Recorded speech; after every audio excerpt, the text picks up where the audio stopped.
안녕하세요, 여러분. 전 아들 둘을 가진 50대 여자로 예스러운 고문화를 사랑하는 사람입니다. 일어나자마자 제 서재에 걸려있는 그림 한 점을 보며 따뜻하게 내린 커피 한 잔을 마시면서 아침을 시작하곤 해요. 그 그림은 비싸거나 역사적 값어치는 없을지 몰라도 저에겐 의미가 큰 작품이랍니다. 남편과 결혼할 때 제가 존경하고 아끼는 분께서 금술 좋은 부부를 기원하며 손수 그려주신 원앙이거든요. 서툰 솜씨의 그림을 보며 지금은 세상에 없는 그분에 대한 그리움을 짓습니다. 그분은 제 인생을 송두리째 바꿔놓으신 분이기 때문이죠. 도대체 그분이 누구시냐고요? 그분은 바로 제 시아버지셨어요. 시부모와의 갈등 사연이 많은 이 유튜브에서 어쩌면 제 사연이 조금 독특한 것일 수도 있겠네요. 제 지난 결혼 생활 23년이 담긴 사연을 구독자 여러분 앞에 들려드릴까 합니다. 원체 발표나 글짓기엔 젬병이지만 귀 기울여 들어주신다면 매우 고맙겠어요. 그럼 제가 결혼하던 당시 2001년으로 돌아가 볼까요? 제가 남편과 결혼을 마음먹게 된 건 사실 절망감에 빠져있던 시기였기 때문이에요. 미대를 졸업하고 나서 전 미술학원 선생님으로 있었는데 그 학원 원장님이 남편을 소개해 주었거든요. 둘이 만난 순간 첫눈에 사로잡혀서 연인이 됐고 한창 데이트하고 다닐 무렵의 일이었습니다. 온 세상이 핑크빛으로 물들어 행복감에 젖어있던 어느 날 갑자기 새엄마의 전화 한 통을 받았죠. 너희 아버지가 교통사고로 새벽에 아휴. 우리 아버지 시장에서 생선 가게를 하셨던 분인데 새벽 수산 경매장에서 가게로 향하던 도중에 큰 트럭에 치이는 참변을 당하신 거예요. 평생 가족 챙기고 가게 꾸려가는 것 말곤 아무것도 모르시고 사신 분이 그렇게 하루아침에 가시다니 그 황망함에 전 온전히 있을 수가 없었습니다. 그 전까지 친정아버진 나에게 아버지뿐 아니라 어머니였고 친구였기 때문이죠. 우리 친정엄마는 내가 태어나면서부터 지병을 앓고 계셔서 늘 누워 계시던 걸로 기억해요. 아픈 엄마 때문에 아버지가 생선가게 나가시는 시간엔 할머니가 날 봐주시고 그 외엔 아버지가 날 키우셨습니다. 너희 아버지가 피곤한 몸으로 집에 와서도 네 기저귀 채우고 젖병 물리고 볼을 부벼대며 어찌나 이뻐하든지 그 모습이 짠해서 네 엄마가 가자마자 빨리 새장가 들으라고 내가 몇 번이나 얘기를 한 거 아니냐. 내가 5살 무렵 친엄마가 세상을 뜨시고 3년 뒤에 새엄마가 집에 들어오셨죠.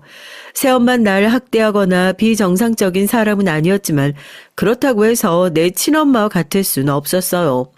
친자식이 아닌 날 자기 친자식과 크게 차별하지 않고 키워주신 데 감사드리지만 내가 의지할 가족은 솔직히 아버지뿐이었죠. 돈벌이 못하는 미대에 가겠다는 내 꿈도 응원해주고 날 누구보다 사랑해주던 아버지. 그분이 세상에 없다는 사실은 내게 아무 가족도 없다는 뜻과 같았습니다.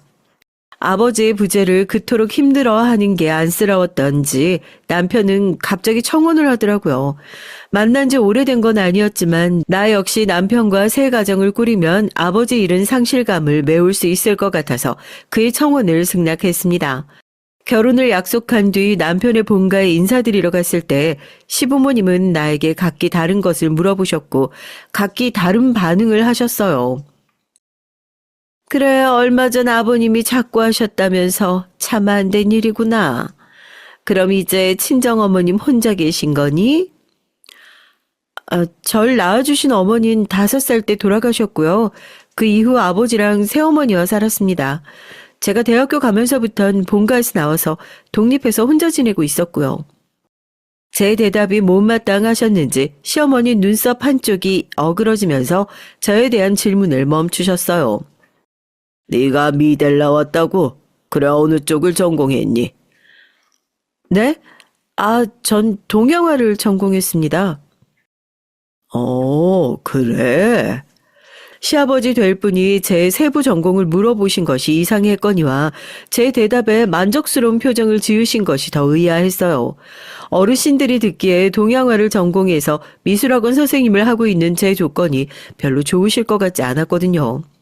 나중에 알고 보니 아버님은 동양화를 전공했고 참한 인상의 첫 만남에서 이미 며느리로 낙점하셨다고 합니다. 하지만 시어머니는 새엄마 손에 커온 가정 환경과 그저 그런 직업에 절 탐탁지 않아 결혼을 반대하셨다고 해요. 그도 그럴 것이 시아버진 전남도의회 의정지원관까지 역임하고 퇴직한 공직자셨고 상당한 재산을 보유한 집안이 바로 남편 집안이었던 겁니다. 시어머니는 더 좋은 조건의 배필을 남편과 이어주고 싶었는데 절 보니 아쉬워하셨죠. 시부모님과 첫인상은 이러했지만 남편과 결혼한 이후 우린 이렇다 할 문제 없이 살았어요. 결혼한 이듬해에 첫째 아들 서원이 그리고 2년 뒤에 둘째 아들 서진이를 낳고 남편은 공무원으로 그리고 전 미술학원 선생님으로 평범한 삶을 지냈죠. 처음 절 못마땅해 하셨던 시어머니도 자주 찾아뵙고 당신이 시키시는 일은 묵묵히 해내는 절 점차 마음에 들어 하셨어요. 제가 친엄마의 정을 모르고 커왔잖아요. 그 결핍이 도리어 도움이 되었던 것이 시어머니가 하시는 참견도 고깝게 안 보이고 관심 같아 저는 좋게 받아들여지더라고요. 어머님은 다른 집 며느리와 달리 말 잘 듣고 시부모님을 공경하는 제가 더 이쁘다며 우리는 고부 갈등 없이 잘 지낸 편입니다. 다른 집과 좀 다른 게 있다면 아버님과 저의 사이일까요? 결혼하고 첫애를 낳을 때까지 잠잠하셨는데 점차 아버님은 자신이 보유하신 동양화나 오래된 예술품을 보여주시며 제 반응을 보셨습니다. 원래 고미술에 관심이 많았기에 아버님과 그런 얘기로 많은 시간을 보냈고 아버님과 점차 가깝게 됐죠. 내가 처음 고미술에 관심을 가진 건 벌써 30년도 된 일이다. 공직생활 중에도 틈틈이 국내외 수많은 고미술품을 발굴하고 그 심미적 가치와 역사적 가치를 입증해 가고자 노력해왔어. 난 너처럼 미대 전공자도 아니고 역사 전문가도 아니라서 직접 부딪히고 스스로 공부하며 생생한 지식과 경험을 쌓아갔다. 옛날엔 이런 안내 서적도 없어서 고문화 전문가들을 일일이 찾아다니며 배워야 했지.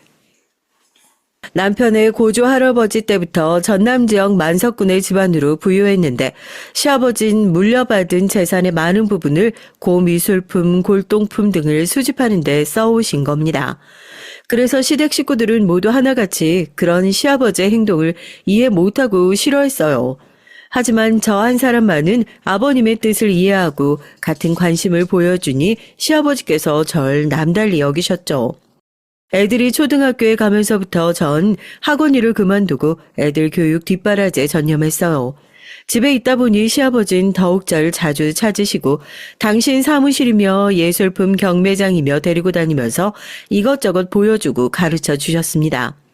자연히 많은 고예술품을 알아보는 안목을 키우고 역사와 예술에 대한 지식이 무척 늘어났죠.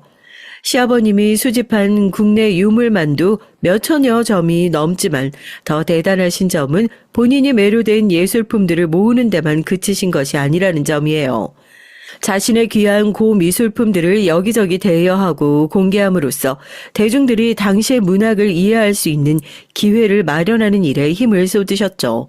특히 한국인으로선 이례적으로 중국 유물 발굴 전문가의 자격을 얻어 중국 정부로부터 중국 10대 문화 명인에 선정된 김희용 선생님과 함께 초청받기도 했으니까요. 그 중국 초청 행사엔 저 역시 수행 비서처럼 따라다니며 아버님의 일을 도왔습니다. 아버님이나 저에게 우리 문화유산을 지키고 알리는 일이 너무나 소중했지만 가족들의 생각은 달랐어요. 내가 당신 학원 그만두라는 건 우리 애들 공부에 전념할 수 있게 가정에 매여 있으란 뜻이었어. 지난번에 아버지 따라 중국 한번 다녀오더니 이번엔 일본 간다고? 평생 할아버지 재산 까먹으면서 골동품이나 모으던 아버지를 이해할 수 없었는데 왜 당신까지 거들고 그래? 아버지와 같이 더러운 골동품 수집하는 건 당장 그만둬. 누가 너보고 너희 시아버지 장단 맞추라고 했니? 가뜩이나 고향 논밭 팔아 제껴서 살아는 아파트는 안 사고 고물이나 모으는 너희 시아버지 때문에 내가 평생을 시달렸다. 며느리라고 하나 있는 게 너까지 그래야겠어. 그토록 가족들이 싫어하고 반대하는 입장을 알면서도 아버님도 저도 최대한 가족을 설득하고 이해시키면서 뜻을 굽히지 않고 일을 해나갔어요. 그런데 시댁에서의 고난은 이 정도로 그치지 않았습니다. 남편 밑에 시동생 둘이 차례로 결혼하면서 동서 2명이 시댁에 들어왔죠. 서방님들은 시어머니가 주선해주는 조건에 맞는 여자들과 선봐서 결혼했거든요. 첫째 동선의 친정은 무슨 사금융을 했다고 설명하는데 아마 일수놀이로 돈을 모은 집안의 첫째 딸이었고요. 둘째 동선 친정 아버지가 회계사를 하는 집안의 외동딸이래요. 시집올 당시 콧대 높고 거만한 태도에 화려한 명품 옷으로 휘감은 여자들이 내 동서인 것을 보고 전 내심 실망했습니다. 시어머니는 드디어 집안 격에 맞춘 조건의 며느리들이 들어왔다며 좋아하시긴 했지만 시간이 갈수록 동서들 때문에 머리를 싸매야 하셨죠. 시어머님이 시댁에 일이 있어 며느리들을 부르시면 동서들은 별의별 핑계를 대며 안 오겠다고 했어요. 이번 달은 몸을 아주 잘 보존해야 한다고 제 산부인과 선생님이 말씀하셨어요. 아기 임신하기 위해서 에스테틱 예약도 취소하고 집에만 가만히 있답니다. 어머님 손주 보고 싶으시죠? 그럼 제 사정 좀 이해해 주세요. 어머, 제가 어제 팔이 부러져서 병원에 다니고 있어요. 댁에 방문은 다음에 할게요. 둘은 해외여행을 다녀오거나 친구들과 잡힌 약속 때문에 거짓말을 했다는 것이 나중에 밝혀졌지만 그에 대해 별로 미안해하거나 부끄러워하지도 않더라고요. 다만 어머님만 우라통이 생기셨죠. 아무리 어머님이 호통을 치고 구슬러 봐도 동서들은 눈 하나 깜짝하지 않고 자기들 멋대로 굴었거든요. 내가 오래 살아오며 사람들 보는 눈이 있다고 생각했는데 그게 큰 착각이었나 보다. 너희 집안 때문에 처음에 너한테 모진 말 해서 미안하다. 시부모 생각해주는 건 맏며느린 너밖에 없는 것 같구나. 시어머니가 지독한 감기에 걸리셔서 며칠 시댁에 오가며 간호해드렸는데 컨디션을 회복하시고 나선 제 손을 붙잡고 이렇게 고백을 하셨어요. 아무리 날 미워하는 사람도 진심으로 다가서고 잘 해드리면 결국 내 사람으로 만들 수 있다는 친정 아버지의 말씀이 하나도 틀린 게 없었죠. 하지만 동서들이 시어머니 말씀을 귀뚱으로 듣고 시댁 일에 손 하나 까딱 않는 건 애교였어요. 제가 견딜 수 없는 건 그들은 내 아랫사람들임에도 불구하고 오히려 날 업신여기는 태도였죠. 형님은 그저 그런 대학에서 미술 전공했다면서요? 그런데 중국어나 할 줄 알아요? 아니면 영어라도 하시나? 형님이 뭐라고 왜 매번 아버님 해외 출장을 따라가시는 거예요? 둘째 형님, 제가 저번에 아버님한테 다음 도쿄 가실 때 저도 데려가 달라고 하니까 뭐라 그러셨는지 알아요? 너희 첫째 형님 반만큼만 배워오면 데리고 가겠다더군요. 내가 서강대 인문학부 나왔는데 어따 대고 잡단 대학 나온 형님이랑 비교하는 건지 참 어이가 없어서. 우리 아버님은 진짜 너무하긴 하시지. 대놓고 형님하고 우릴 비교하고 차별하시잖아?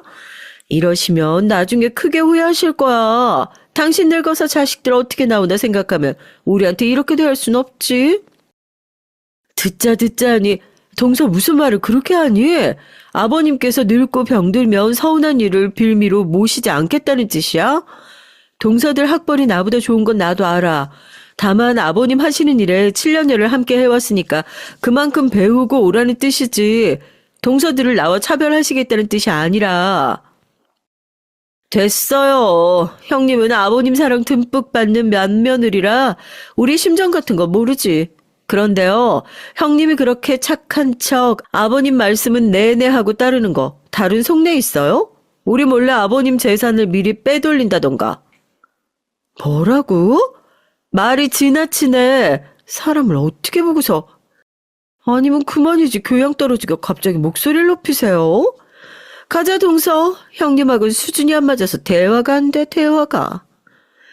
자기들 학벌과 집안이 좋다는 이유로 두 동선 날 수준 이하의 사람 취급을 해댔습니다. 그러면서 생신이며 명절이며 시부모님 챙겨드려야 할 때 현금만 보내드릴 뿐 며느리로서 시댁 와서 하는 일이라고는 없었고요.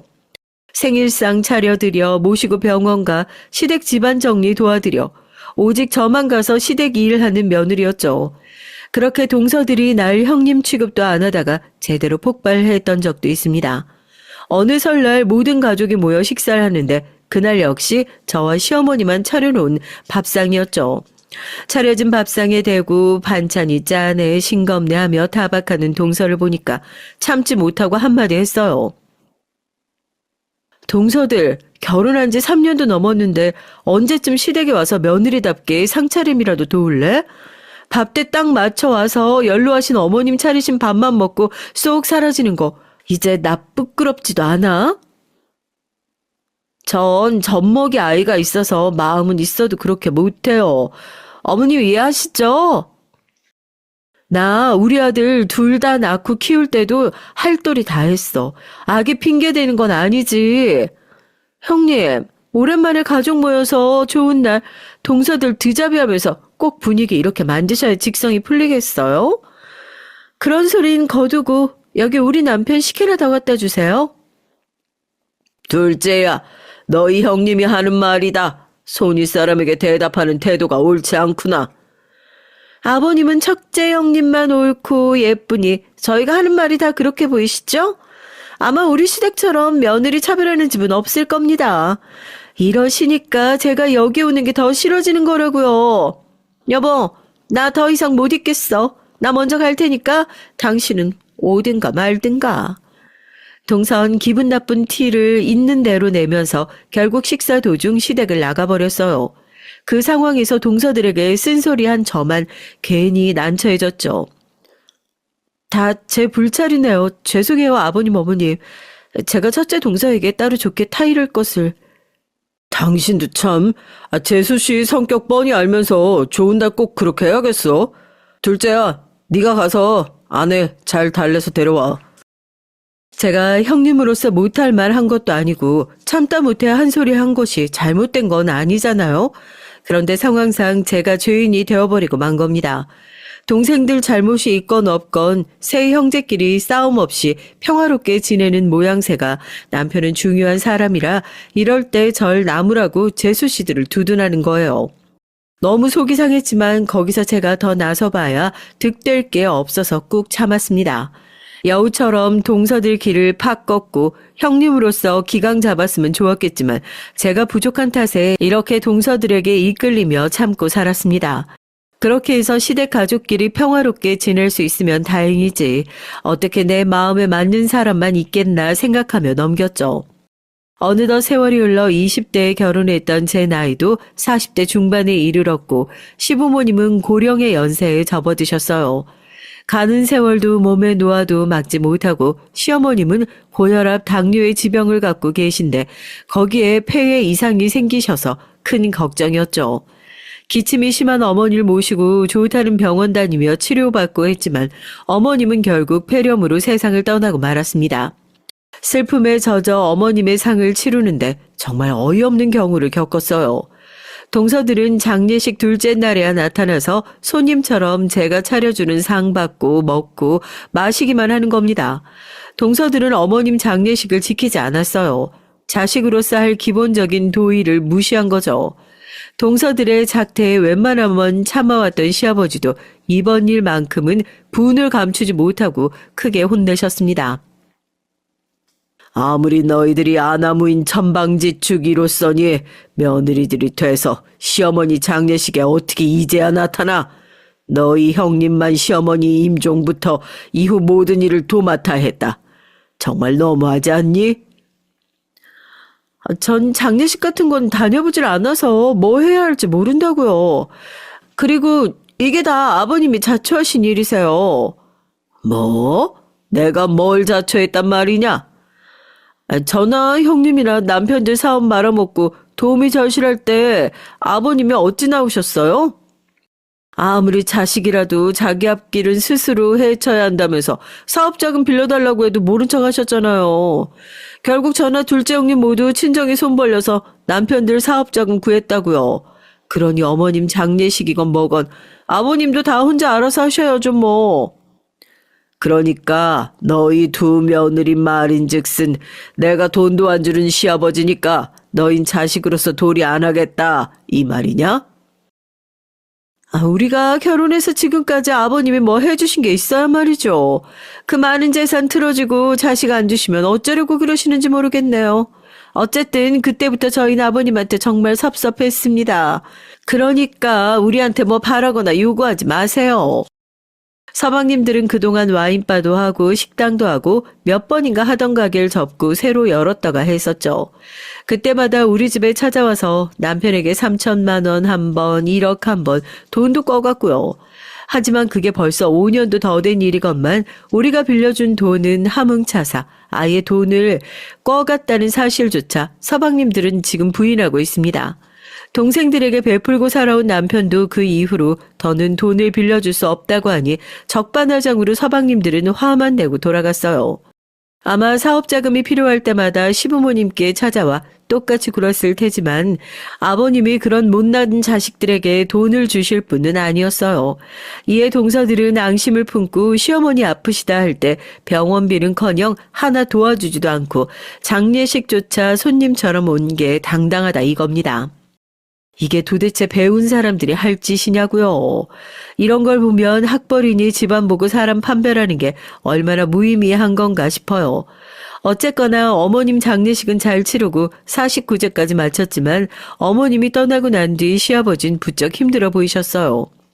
마음 깊이 아내를 믿고 의지하며 살아왔는데 그 평생의 반려자가 떠난 빈자리가 얼마나 크시겠어요. 둘째, 셋째 자식들은 또 저렇게 돈 문제로 척을 지고 있으니 아마 상심이 크셨던 것 같습니다. 저도 아직 겪지 못한 일이라 아버님 신경을 모두 안다고 할 수는 없지만 그렇게 짐작이 갔죠. 그래서 한 번이라도 더 아버님 찾아뵙고 건강이며 식사를 잘 챙겨드리는 것이 제가 할 수 있는 일이라 생각하고 행동했어요. 그런 저의 모습을 곱게 보지 않는 사람들이 있었으니 그 역시 동서 둘이었습니다. 형님은 겉으로는 착한 척은 다 떨면서 아주 의문스러운 신대가 있으세요. 지금 아버님 심약하실 때 이때다 싶어서 눈도장 찍으려고 아버님한테 자주 다니는 거 우리가 모를 줄 아세요? 이렇게 내 의중을 의심하던 동서들은 무슨 바람에선지 갑자기 시댁에 찾아와서 아버님께 간식을 안기고 이것저것 묻고 얼굴 도장 찍기 바빴어요. 하루는 둘째, 셋째 서방님네 부부가 몽땅 와서 아버님께 대놓고 유산에 대해 묻더라고요. 그런데요, 아버님, 이제 연세도 있으시고 어머님도 안 계시니까 슬슬 돌아가신 뒤 재산 처분에 대해서 생각하셔야 되지 않겠어요? 요즘은 상속세가 커서 미리 증여든 편법으로든 자식들에게 주는 게 현명하다고 하는데 제가 잘 아는 세무사가 있는데 어떻게 상담 한번 받아보시겠어요? 세무사 같은 자가 내 고미술품들에 대해 무슨 가치를 매긴단 말이냐? 난 돈을 모은 것이 아니라 예술적 가치를 모아온 사람이야. 그걸 처분하기도 쉽지 않거니와 탐욕스러운 수집가의 손에 들어가느니 저기 어린아이에게 주는 편이 낫다. 그리고 내 유산 분배에 대한 계획은 예전에 다 했어. 이미 진흥원에 내가 소장해온 42개 명문가들의 고문원 2천여 건도 곧 기탁할 계획이고.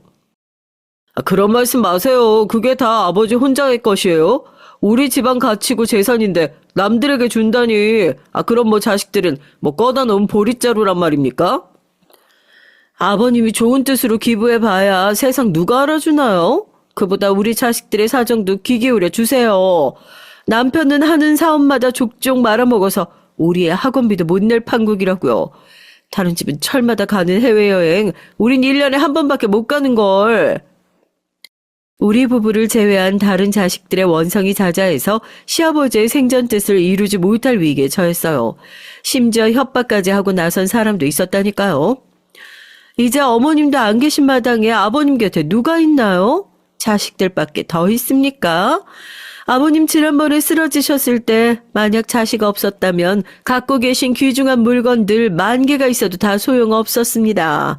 연세도 많으신데 유탁할 자식들에게 덕을 쌓으셔야 말년이 편안하시겠죠. 이 말인즉슨 자식들에게 재산 분배하지 않으면 아버님의 노후를 책임지지 않겠다는 말 아니겠어요? 혼자 되시고 부쩍 마음이 약해진 시아버지의 연세는 79.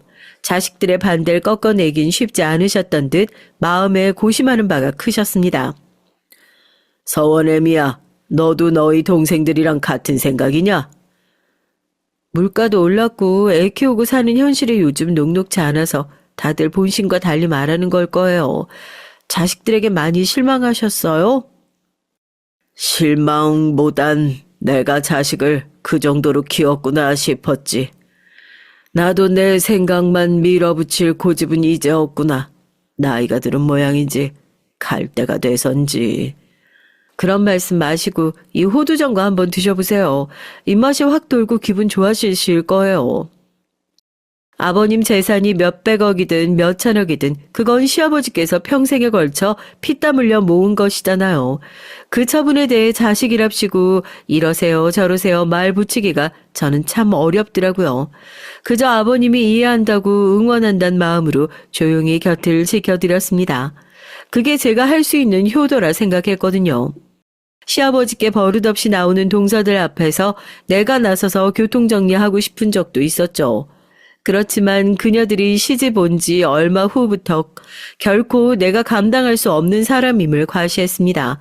어떻게 보면 기싸움에 전 이미 밀렸으니 어쩔 수 없었죠. 아버님, 다른 자식들이 안 와서 궁금하고 서운하시죠? 제가 마지로서 동서들 기강도 잡고 바르게 이끌어야 되는데 제 능력이 요것밖에 안 되네요. 우리 같이 수묵화 그려가면서 기분 전환이라도 해볼까요? 가끔 먹 드시면 기분이 정화된다고 하셨잖아요.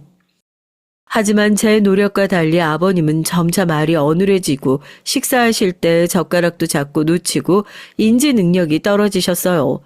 처음엔 치매 초기인가 했는데 아는 엄마가 그런 증상일 때 큰 병원 검사 받으라는 얘기를 듣고 바로 대학병원에 모시고 갔습니다. 병원에 가보니 아버님의 행동이 그러했던 이유를 알 수 있었어요. 아버님은 악성 뇌종양을 앓고 계셨던 겁니다. 종양을 제거하려고 외과 절제 수술을 받아봤지만 막상 보니 그 종양의 위치가 중요하고 예민한 부위라 수술이 불가하다고 병원에서 그랬어요. 하는 수 없이 방사선 치료와 약물 치료로 돌아섰지만 아버님은 하루가 다르게 상태가 나빠지셨고 혼자 거동이 힘든 몸이 되셨죠. 그래서 아버님께 하루 종일부터 간병할 사람이 필요했습니다. 하는 수 없이 집에 간병인을 쓰게 됐어요. 그 큰 간병비를 나누자고 동서들에게 얘기를 해봤지만 아예 내 연락을 씹고 피하더라고요. 우리 부부는 매달 200만 원이 넘는 간병비를 지출하며 아버님 병환이 좋아지길 기다렸지만 그도 쉽지 않은 일이었습니다. 뇌종양 후유증으로 선망 증세가 나타나곤 하셨는데 자칫 치매 환자처럼 되어버리셨거든요. 아버님, 이젠 똥을 기저귀 밖으로 일부러 누신대요. 그리고 그걸 손으로 문지르고 더 이상 못해 먹겠다고 간병인 전화가 왔는데 또 어디서 사람을 구하나? 그럼 똥 묻은 손을 닦아드리면 되지. 내 부모가 아니라 남의 손에 맡기면 결국 이런 일이 되풀이될 뿐이야. 우리 집에서 한번 모셔보면 어떨까? 알았어요. 그럼 아버님 모시고 와요. 대신 똥기저귀 가는 것까진 난 못하니까 당신이 해요. 사람 마음이 참 간사한 것이 그토록 좋아하시던 시아버님이었지만 그분 대병까지 내 손으로 어찌하는 것만큼은 내키지 않았습니다. 아버님을 우리 집에 모시고 와서 보살폈지만 선망 증세가 도지면 팔을 돌리며 온 집안을 휘젓고 다니시다가 다치곤 해서 난처했죠. 남편이 집에 있을 땐 전담해서 아버님 씻겨드리고 옷 입혀드리고 기저귀도 처리했어요. 하지만 근무로 나가 있는 동안은 제 아버님 기저귀도 갈고 여기저기 묻힌 대변을 닦는 일은 제가 할 수밖에 없었죠. 감사하게도 우리가 열과 성의로 보살펴 드려선지 심한 선망 증세는 사라지고 원래의 모습을 많이 되찾으셨습니다. 처음엔 토할 것 같고 너무 힘들었지만 좋아하시는 걸 보니 힘이 생겨서 간병하는 괴로움이 반쯤 줄어들었어요. 하루는 아버님을 케어하고 있는 날 보며 아들이 그랬습니다. 엄마, 진심으로 존경스러워요. 나중에 엄마가 똥칠해도 할아버지한테 해주셨듯 내가 그렇게 해드릴게요. 아이고 아서라. 그 정도로 늙으면 날 좋은 요양원이라 들여보내다오. 아들 말에 농담처럼 넘어갔지만 내가 행세하는 효를 보고 자식이 배운다는 점이 뿌듯했습니다. 부담스러웠던 아버님의 병간호를 했던 시간도 점차 재미와 보람으로 다가올 무렵 좋은 소식이 생겼어요. 네? 우리 아버님께서 금년 문화재청상 수상자로 선정되셨다고요? 물론 저희 대전으로 모시고 가겠습니다. 평생 한국 고문화재 수호에 앞장서온 공로를 인정받아 문화재청에서 상을 수여한다고 하니 아버님은 얼마나 좋으셨든지 헛살지 않았어, 헛살지 않았어 하시며 눈물까지 글썽이셨어요. 모처럼 공식적으로 좋은 자리에 나서는데 아픈 병자의 모습을 보일 수가 있나요? 숱 없는 머리에 흑채 뿌리고 면도하며 아버님을 단장시켜 드렸습니다. 거기에 아끼시던 명품 정장을 입혀드리고 함께 문화재청으로 향했죠. 수상을 위해 단상에 오르신 아버님은 지팡이에 의지하며 천천히 움직이셨지만 누구보다 당당하게 상을 받으셨죠. 옛 문화재 속엔 조상들의 애환과 다양한 정보들이 들어있다는 점에서 문화의 보물창고라고 할 수 있습니다. 당대의 생생한 정치, 경제, 사회상을 파악할 수 있는 역사적 가치이며 우리 민족의 어리담긴 심미적 가치의 자료로 지금을 사는 우리에게 새로운 삶의 지혜를 줄 수 있거든요. 그러니까 오래된 서적이나 예술품이라고 해서 작금의 노인들처럼 취급해서는 안 되겠지요. 수상 소감을 밝히시는 아버님의 모습은 더 이상 뇌종양 환자도 치매 노인도 아니었습니다. 해가 지기 전 석양의 모습이 가장 아름답다는 말이 이럴 때 쓰는 걸까요? 이토록 가장 빛나던 순간을 맞이한 얼마 뒤부터 아버님의 병화는 급속도로 악화됐어요. 뇌종양 환자치고 큰 고통이 없으셨던 분인데 갑자기 극심한 두통과 몸의 통증을 호소하셨어요. 병원에서 처방받은 진통제로도 소용이 없었죠. 그 모습을 옆에서 지켜드리며 남편과 같이 울기도 많이 울었는데 다시 병원에 입원하는 게 좋겠다고 말씀드리자 아버님은 완강히 거부하셨습니다. 이만 자식 집 말고 너희 엄마와 살던 내 집으로 가고 싶다고 하셨어요. 더는 자식 고생시키고 싶지 않다는 뜻 같고 자신의 삶이 마감되었음을 예감하셨던 것도 같습니다. 아버님 댁에 모셔다 드리고 매일 오가면서 봐드렸는데 통증은 있으셨지만 정신만큼은 어느 때보다 생생하고 멀쩡해 보였어요. 여기저기 전화도 하고 분주하게 지내셨는데 그리고 며칠 뒤 결국 세상을 뜨고 마셨죠. 예상했듯이 서방님과 동서들은 아버님의 임종 소식을 전했음에도 서둘러 오지 않고 다음날 장례식장에 얼굴을 비쳤을 뿐입니다. 시어머님 때도 그러했듯 이번에도 남편과 나만 자식으로서 아버님 가시는 길을 지켜드렸어요. 식장은 많은 조문객들로 인산인해를 이루었고 그 모습을 보니 몹시 위로가 됐습니다. 그만큼 아버님께서 생애에 많은 업적을 쌓고 그분의 죽음을 애도하는 분들이 많다는 반증이니까요. 그런데 아버님의 장례식을 마치고 전 놀랄 일을 겪고 말았습니다. 시아버지의 유언을 집행하러 왔다는 변호사가 모든 자식을 모아놓고서 이해할 수 없는 발표를 했기 때문이죠. 고인께서 작고하시기 얼마 전 유언장을 수정하셨어요. 상가 건물 및 주식 시가 230억 원의 재산은 둘째와 셋째 아들에게 반씩 나누어 준다. 잠깐만요. 그게 답니까? 장남인 나나 병수발 들어온 내 아내에 대한 내용은 없단 말입니까?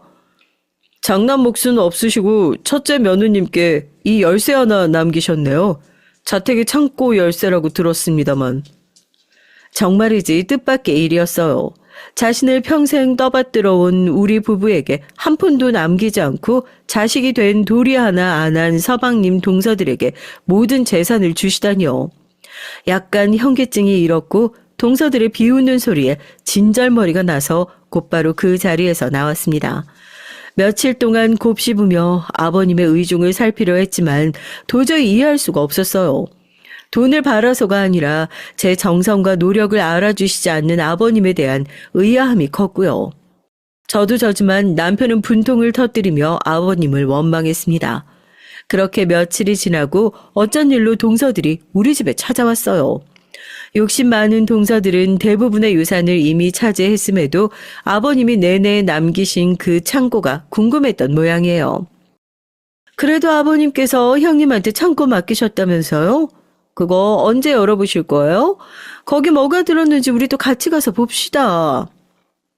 아버님 돌아가신 지 며칠이나 됐다고 벌써 창고 타령이야? 동서, 지금 나 그럴 마음 아니야. 하긴 저도 첫째 형님 심정 모르는 바 아니에요. 당신 똥기저귀 갈던 형님한테 한 푼도 안 남기고 그 창고만 남겼으니 그 배신감과 허탈감이 얼마나 크겠어요? 안 그래요? 내가 형님 같으면 억울해서 미치고 돌아버릴 것 같네요.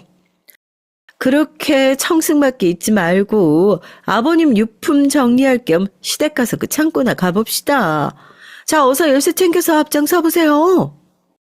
동서들의 부추김에 못 이겨 옛날 광에서나 쓸 법한 큼지막한 열쇠를 들고 일어나야 했어요. 동서 차를 타고 시댁으로 향했습니다. 가는 길 차창밖을 보면서 전 한숨이 절로 나왔어요. 생전에 시아버님을 내 아버지처럼 여기며 지냈습니다. 저 남 못지않은 며느리였다고 자부할 만큼 진심으로 아버님을 존경하고 위하며 살아왔다고요. 그런데 나에게 남겨주신 건 고작 이 열쇠 하나였네요. 나도 사람인지라 서운하지 않다면 거짓일 겁니다. 창고 속 아버님이 남겨두신 것이 무엇이든지 간에 직접 보고 나면 더 크게 실망할 것 같아서 확인을 미뤄두고 있었거든요. 그런데 동서들은 행여나 아버님이 나에게 뭐 귀중한 걸 남겼으려나 그게 궁금해서 날 이끌고 시댁에 가는 지금 지나간 내 세월에 대한 회한이 몰려왔어요. 그런데 막상 시댁 마당의 창고 앞에 서보니 아버님이 제자처럼 날 고미술품의 세계에 입문시켜 주셨던 추억이 떠올랐죠. 그래, 아버님은 나에게 물질적인 것 이상을 이미 주셨어. 서운해하지 말자. 아버님, 저 괜찮아요. 그러니 천국에서 편히 쉬세요. 애써 침착한 마음으로 창고 자물쇠를 풀어 양쪽 대문을 열어젖히자 캐캐 묵은 먼지와 거미줄 등으로 뒤덮인 내부가 모습을 드러냈어요. 아우, 이 먼지들 뭐야? 동서, 후레쉬 좀 비춰봐. 하도 컴컴하고 난잡스러워서 뭐가 있는지 보여야 말이지. 막내 동서가 후레쉬를 창고 안으로 비추자 오래된 골동품으로 가득한 창고 내부가 모습을 드러냈습니다. 어머, 저게 다 뭐야? 아니, 먼지가 뽀얗게 쌓인 게 저렇게 방치된 지 참 오래됐나 보다.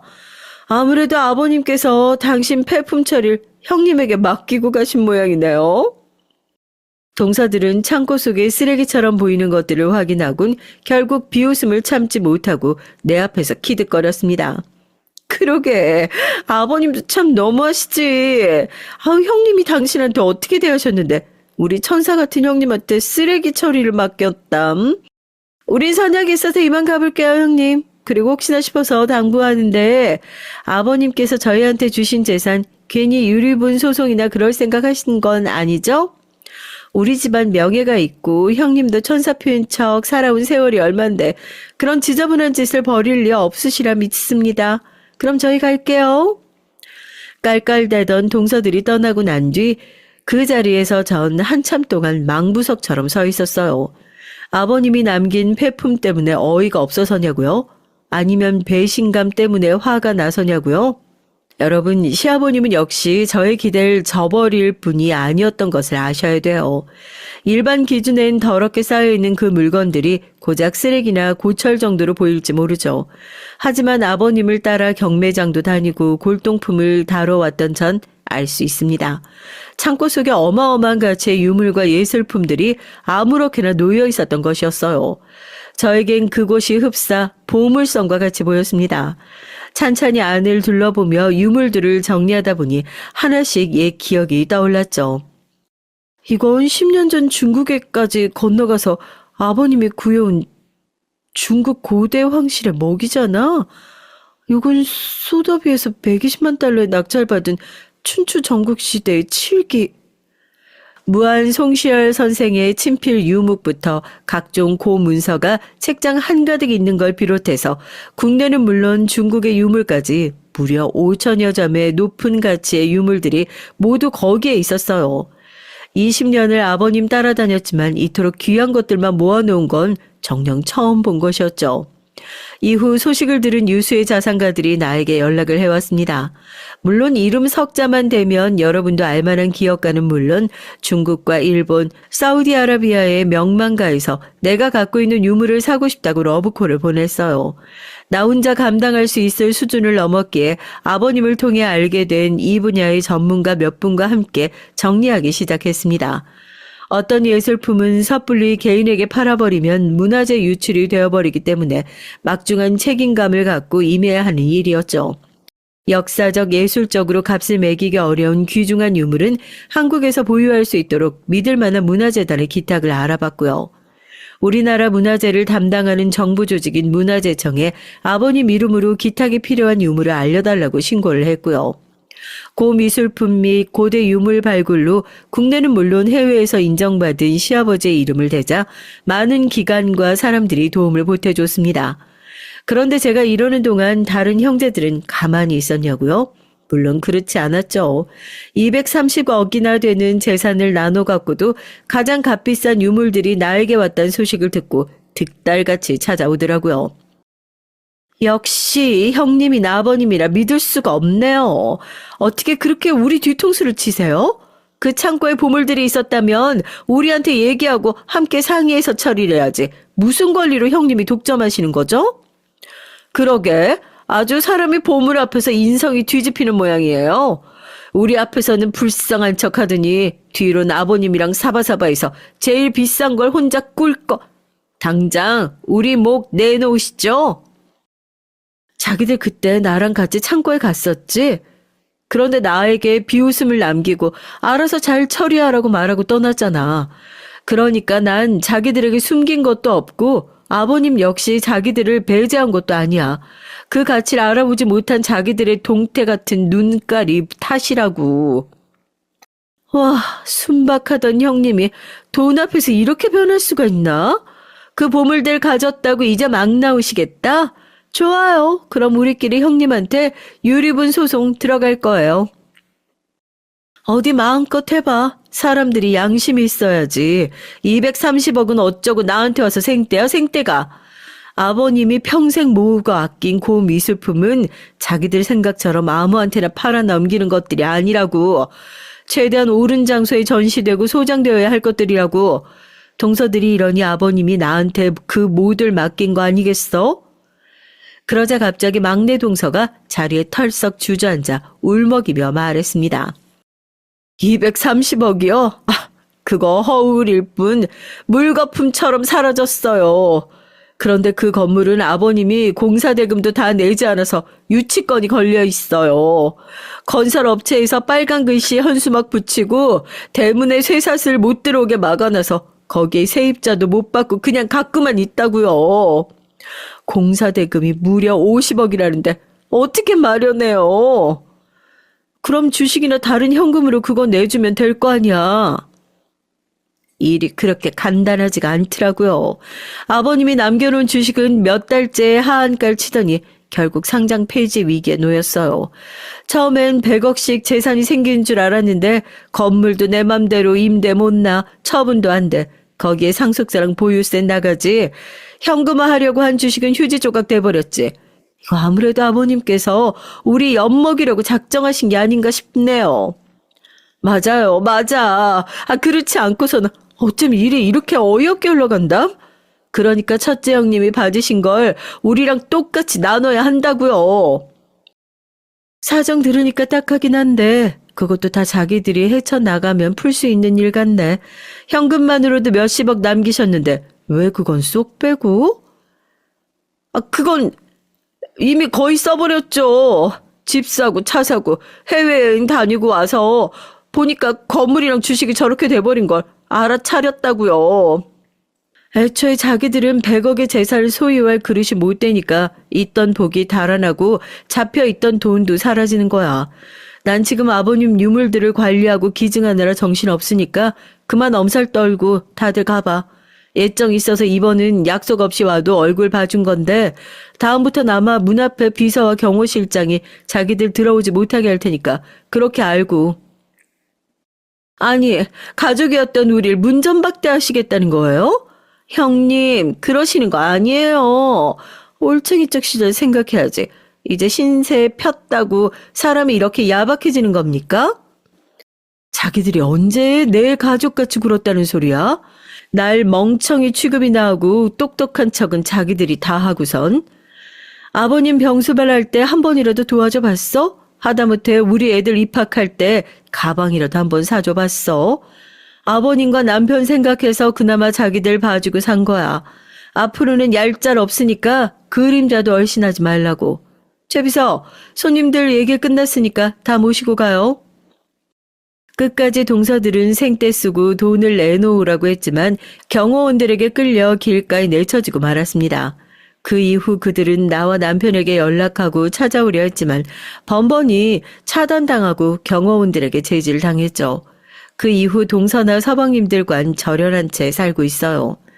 가족의 화합이 중요하다고 했던 남편도 아버님 병환 과정에서 또 돌아가신 후 안면 몰수하고 돈을 선택하는 동생들을 보며 충격을 크게 받았었나 봐요. 이제 자기 형제들을 가족의 울타리에서 지운 지 오래입니다. 동생들에 대해 내가 착각하고 살고 있었네. 당신이 묵묵히 참아가며 해줬기에 이마만큼 우리 집이 버틸 수 있었던 거야. 아버지 돌아가시면서 나한테 뭐라고 했는지 알아? 형제도 돈도 다 없어도 되지만 아내만큼은 꼭 붙들고 가라고. 나와 우리 집안에 이만한 귀인이 없으니까 평생 아내 말만 잘 듣고 잘하라고 말이야. 그 말씀의 의미를 이제 알겠어. 예술품 쫓아다니며 재산 탕진한다고 못마땅해 했던 장남이 나도 몰라본 아버지의 뜻과 꿈을 지켜온 건 다름 아닌 당신이니까. 남편으로서 못할 짓 하던 양반은 아니었지만 내 속을 이해하는 사람은 아니었는데 이 일을 계기로 남편은 완전히 내 편으로 돌아섰어요. 정말 내가 파트로 매주를 쓰라고 해도 듣는 그런 사람으로 바뀌었지 뭡니까? 챙기던 동생들과 연락 딱 끊고 없는 사람 취급하는 것도 예전에 남편으로선 상상할 수 없는 일이니까요.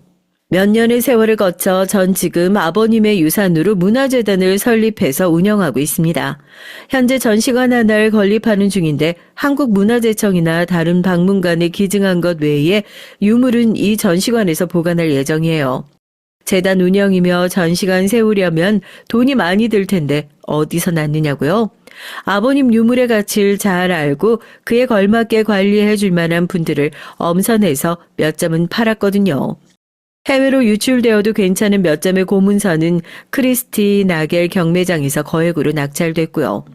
이 정도 금액만으로도 전시관을 세우고 우리 가족 평생 쓸 돈 정도는 마련이 된 것 같습니다. 평범한 주부로 살던 제가 몇십억, 몇백억을 쥐고 흔드는 사람이 되다니 지금이 가끔씩 믿기지가 않아요.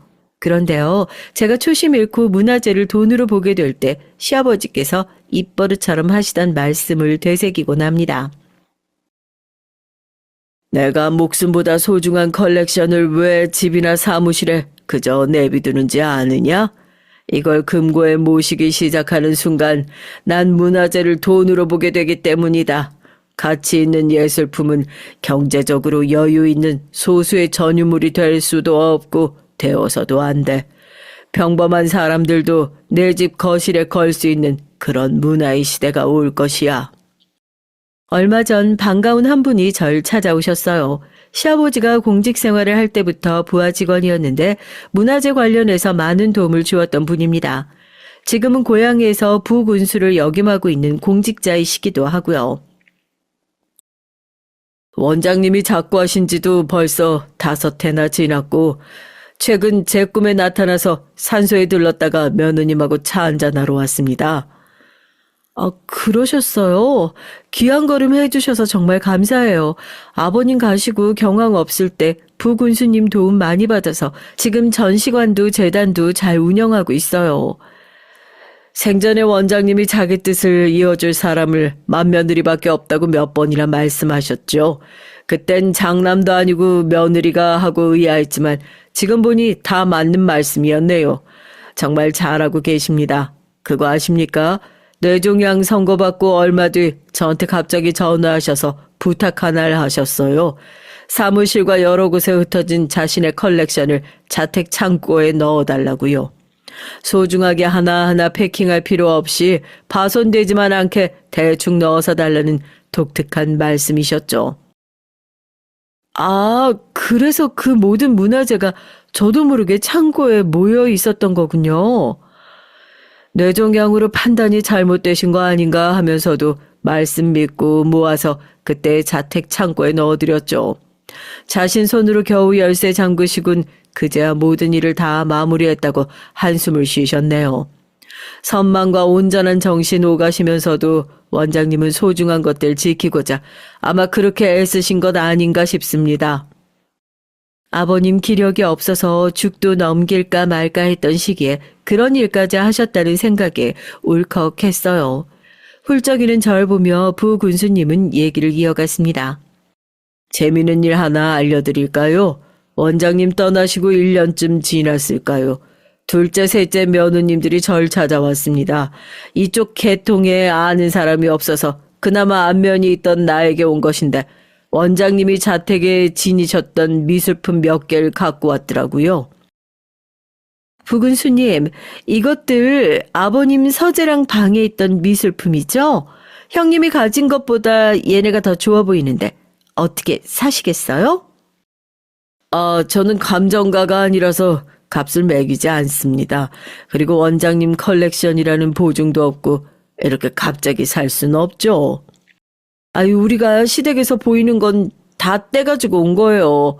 진짜 맞다고요. 부군수님 안 사실 거면 다른 살만한 사람이라도 알려주세요. 우리 사정이 급해요. 급 좀 필요하단 말이에요. 그런데 말입니다. 자세히 보니까 이 화조도는 진품이 아니네요. 여기 이것도 김기창 화백을 모사한 가품이고요. 그러니까 동서들이 아버님 댁에 있던 미술품을 몰래 가져가서 팔려고 했단 말씀이세요? 그리고 그게 가품이었고요? 이것 또한 앞을 내다본 원장님의 기지가 아니겠습니까? 누가 자택에 가품 걸어놓고 값진 것은 창고에 처박아 둔단 말입니까? 아주 기이한 분이에요. 시아버지의 기지로 동서들은 아버님이 가진 예술품 중 한 점도 취하지 못했어요. 물려받은 건물의 유치권과 주식도 건사하지 못하고 결국 헐값에 처분했다고 합니다. 아버님 재산으로 평생 놀고 먹을 희망에 희희낙낙했는데 막상 남은 현금은 탕진해버리고 지금은 평범하게 사는 것 같아요. 앞으로도 전 지금처럼 전통 문화재의 계승과 가치를 알리는 일에 매진하며 살 것 같습니다. 제 스승이자 시아버지셨고 고 민땡땡 선생님의 뜻을 받들어서요. 이제 이야기를 마치면서 여러분의 반응이 어떠실지 생각하면 조금 떨리네요. 제 이야기가 재밌으셨을지 혹여 제 사연에 느껴지는 바가 조금이라도 있으셨다면 전 무척 보람될 것 같습니다. 이만 전 인사드릴게요. 모든 분들이 건강하고 화평한 가정 이루시길 바랍니다. 안녕하세요. 전 곧 70대를 앞둔 할머니예요. 전 20대에 남편을 만나 결혼해서 아들 하나, 딸 하나를 낳았죠. 시부모의 성화에 전 아이를 낳아 키우는 게 뭔지도 모르면서 결혼하고 얼마 되지 않아 덜컥 아이부터 가졌습니다. 시부모님은 동네에서 제일 큰 방앗간을 하고 있었는데 맏며느리였던 제가 아들을 낳으면 제 남편에게 방앗간을 물려주신다고 했어요. 나는 장남이라고 무조건 다 물려주고 그러는 사람 아니다. 우리 방앗간이 어떻게 귀여운 가게인데 아무한테나 줄 수는 없지. 무조건 대를 이어서 방앗간을 이어갈 자식한테 물려줄 거야. 당시 전 방앗간의 방자도 몰라서 방앗간을 물려받을 생각도 없었는데 남편이 시어머니의 방앗간을 물려받고 싶어 해서 저도 다른 방법이 없었어요. 방앗간만 물려받으면 우리 자식들의 그 자식들까지 대대로 먹고 사는 거야 걱정 없다니까. 처음엔 저도 남편 말이 허풍인 줄 알았죠. 그런데 결혼하고 나서 보니까 방앗간 규모가 크기는 크더라고요. 얼마나 큰지 방앗간의 직원도 10명이 넘었어요. 전 남편의 바람대로 아들을 낳았습니다. 시어머니는 처음 약속하신 대로 저와 남편에게 방앗간을 물려주겠다고 약속을 하셨죠. 그렇게 저와 남편은 아이를 낳자마자 방앗간에 매일 출근해서 시어머니에게 일을 배웠어요. 남한테 돈 받고 파는 일은 절대로 재료 아끼는 거 아니야. 주인이 아끼기 시작하면 단번에 단골들이 알기 시작하는 거다. 경기가 좋지 않을 때 저 딴엔 원재료비를 좀 아껴볼까 싶어서 이런저런 아이디어를 내서 시어머니에게 말씀드린 적이 있었는데 시어머니에겐 씨알도 먹히지 않았습니다. 시어머니는 아무리 경기가 좋지 않아도 오래전부터 내려온 방식 그대로를 고집하셨죠. 전 언제나 시어머니에게 인정받고 싶었어요. 제가 봐도 시어머니는 멋지고 대단해 보였기 때문에 하나라도 더 배우고 칭찬받고 싶었죠. 그래서 뭐든 잘하려고 노력했습니다. 하지만 시어머니는 절 단순히 방앗간을 이어받을 당신의 아들의 아내 정도로만 생각하셨어요. 그 시대의 며느리인 아들의 시중이나 들고 손자나 순풍 낳아주면 그거로 됐으니까요. 큰아들을 낳고 전 방앗간 일에 육아에 바쁘게 지내느라 더 아이를 갖지 않았어요.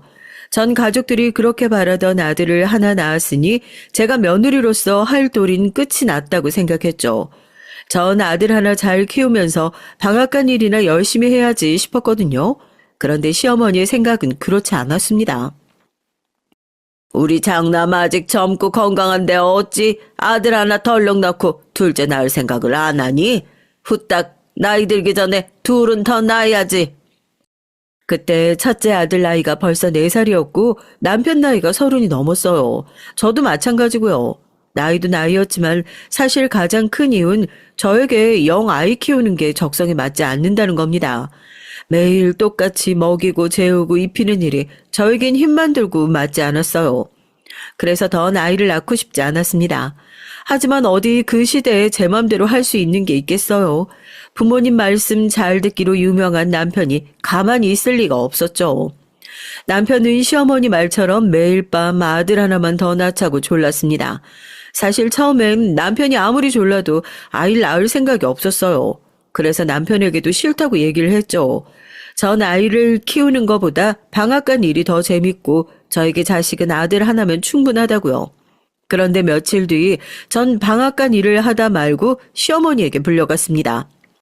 네가 일찍이 아들 좀 하나 낳았다고 우리 집에 시집 온 본분을 잊고 정신을 못 차리는 것 같은데 네가 내 집에서 먹고 자는 이유는 딱 하나. 우리 집안 대를 잇기 위해 들어온 거야. 네 남편이 방앗간 주인이 된다고 해서 너까지 이 방앗간 안주인은 아니라는 거다. 어디 네 주제의 멋대로 애를 낳네 마네 결정을 해? 네 아들이 시키는 대로 해야지. 남편이 고세 시어머니에게 제가 아이를 더 낳지 않겠다고 했다고 일러바쳤는지 전 그냥 시어머니에게 끌려가 장장 2시간 동안 호통을 들어야 했어요. 제가 이 집 며느리인 건 맞는데요. 씨바지처럼 애만 낳아드리려고 결혼한 건 아니에요. 저도 이 집안의 일원으로서 제가 할 일 하고 싶은 것뿐이라고요.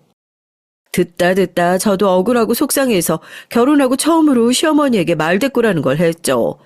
역시나 시어머니는 제 말에 얼굴 표정이 싹 달라졌습니다. 너 말 잘했다. 네가 이 집안 일원으로서 해야 할 일이 바로 씨바지야. 네가 잘 알고 있네. 괜히 되지도 않는 소리 하지 말고 당장 내일부터 넌 방앗간에 나오지 마. 앞으로 넌 우리 집 씨바지로서 역할만 하라고. 제가 씨바지가 되겠다고 씨바지 소리를 한 게 아니에요. 그런데 시어머니는 저더러 앞으로 씨바지로만 살라네요. 그날 전 너무 속상해서 시어머니 앞에서 눈을 부라리며 펑펑 눈물을 쏟았습니다. 제가 벌개진 눈으로 펑펑 울어대도 시어머니 눈 하나 깜짝하지 않으셨지만요. 그날 이후 전 방앗간엔 갈 수 없었습니다. 제 바로 밑에 동서도 방앗간에 출근하는데 맏며느리인 제가 갈 수가 없었어요. 시어머니는 둘째를 낳을 때까지 방앗간에 출근할 생각은 하지도 말라고 했습니다. 이미 시어머니께서 결정하신 일이니 제가 할 수 있는 일은 없었어요. 방앗간은 시어머니 거니까요. 전 그 길로 꼼짝없이 집에만 있어야 했습니다. 그 덕분에 큰아들과 많은 시간을 보낼 수 있었지만 전 방앗간에 나가고 싶었어요. 매일 아침 그 고소하고 향긋한 향이 나는 곳으로 출근하고 싶었습니다. 그러던 중 달갑지만은 않은 일이 생겼어요. 시어머니께 보란 듯 절대 아이를 갖고 싶지 않았었는데 덜컥 아이가 생기고 말았습니다. 당시에 저도 30대 중반이 다 돼서 생긴 아이인데다가 첫째와는 터울이 6살이나 졌어요. 둘째를 가졌을 때 전 첫째보다 훨씬 더 몸도 무겁고 입덧도 심했습니다. 너무 힘들어서 더는 방앗간 생각은 나지도 않더라고요. 그런데 밤마다 생각나는 게 있었죠. 바로 친정어머니께서 가끔 해주시던 쑥떡이었습니다. 그 쑥떡만 먹으면 입덧이 씻은 듯 나을 것 같았어요. 전 어차피 시댁에 있어봐야 할 일도 없으니 입덧을 핑계로 친정에 며칠 있다 오겠다고 했습니다. 그까짓 임신 좀 했다고 고생 못 참고 또 친정일 가? 너도 명색이 우리 집안 맏며느리라는 게 참 채신 없이 장께만 늘어서 큰일이다. 아랫사람들이 도대체 뭘 보고 배우겠니? 아이고, 당신도 참 애 갖기 전엔 방앗간에도 얼씬 못하게 했으면서 이제 뇌도 가졌는데 그만 구박하고 하고 싶은 대로 좀 하게 놔둬. 얼씨구, 며느리 사랑은 시아버지라더니 이 논팽이 같은 인간이 웬일로 집안일에 신경을 다 쓴대? 괜히 애 가졌단 핑계로 친정에 눌러앉아 있을 생각하지 말고 딱 3일만 있다 와. 웬일로 시아버지께서 제 편을 들어주신 덕분에 전 친정에 다녀올 수 있었어요. 그런데 그때 친정에 가지 않았으면 큰일 날 뻔했죠. 그때 친정에 다녀온 이후 제 인생은 순식간에 달라졌으니까요. 무슨 일이냐고요? 저희 친정엄마가 해주신 쑥떡을 먹고 나서 전 정신이 번쩍 들었습니다. 제가 지금까지 너무 멍청했다는 걸 깨닫게 됐어요. 제가 방앗간 일을 좋아했던 건 방앗간이라서가 아니라 제 일을 할 수 있다는 게 좋았던 거예요. 어릴 때부터 형제 많은 집에서 딸이라는 이유로 많이 배우지도 못하고 항상 오빠나 남동생에게 양보하며 자랐습니다. 그러다 보니 제가 뭘 좋아하는지 뭘 잘하는지도 모른 채 부모님이 시키는 대로만 하다가 시집을 왔어요. 그러다가 시어머니께서 하시는 일을 보고 곁눈질로 일을 배워서 하는데 그게 그렇게 재밌을 수가 없었습니다. 더군다나 일을 하는 만큼 돈이 벌린다는 것도 너무 좋았습니다. 전 아무리 노력해도 시어머니의 방앗간을 물려받을 수가 없었어요. 남편이 방앗간을 물려받게 되면 고된 일은 제가 다 하고 결국엔 제 아들이 방앗간을 물려받게 될 거예요.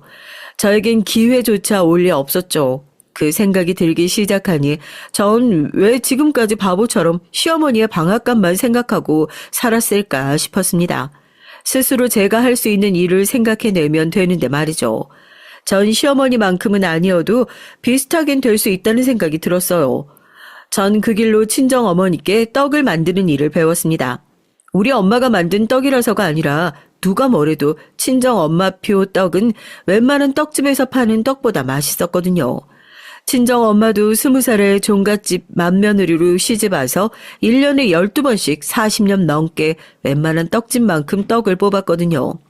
전 시어머니께서 3일만 있다 오라고 하셨지만 저는 2주 넘게 친정에 있으면서 친정엄마에게 떡을 만드는 법을 배웠습니다.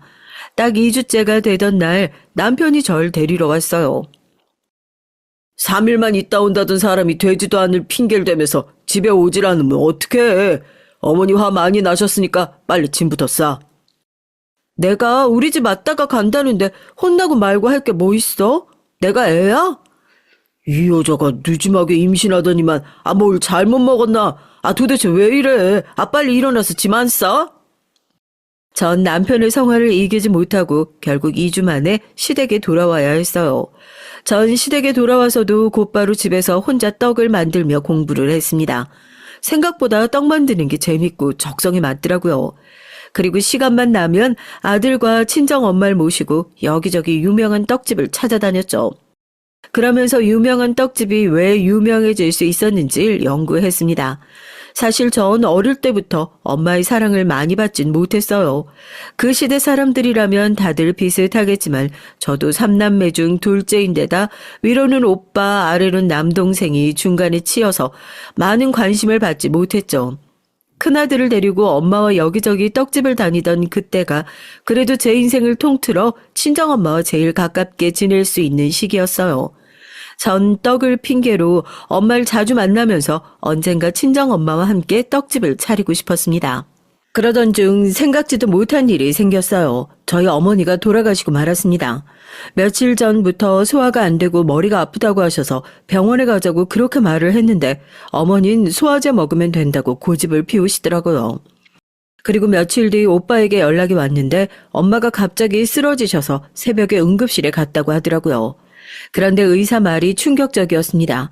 어머니께서 췌장암이랍니다. 이미 말기인데 전혀 몰랐냐고 가족들에게 묻더라고요. 이미 말기라 수술을 해도 소용이 없다고 마음의 준비를 하라고 하더군요. 가족 누구도 몰랐어요. 그 연세까지 사시면서 건강검진 한번 제대로 받은 적이 없으셨으니 알 턱이 없었죠. 자식이 셋이나 있는데 다들 자기 인생만 신경 쓰고 사느라 엄마는 나 몰라라 하면서 산 벌을 자식들이 받았어요. 그로부터 2주 뒤 어머니는 저희 둘째 딸을 보지도 못하고 돌아가셨습니다. 어머니가 돌아가셨을 때 전 너무 힘들었어요. 특히나 시어머니 때문에 더 힘들었죠. 때마침 제가 둘째 임신 중이었거든요. 시어머니께서 임신한 사람은 장례식장에 가는 게 아니라고 장례식장에 못 가게 하셨습니다. 거기다가 남편과 시댁 식구들 모두 안 가겠다고 하셨어요.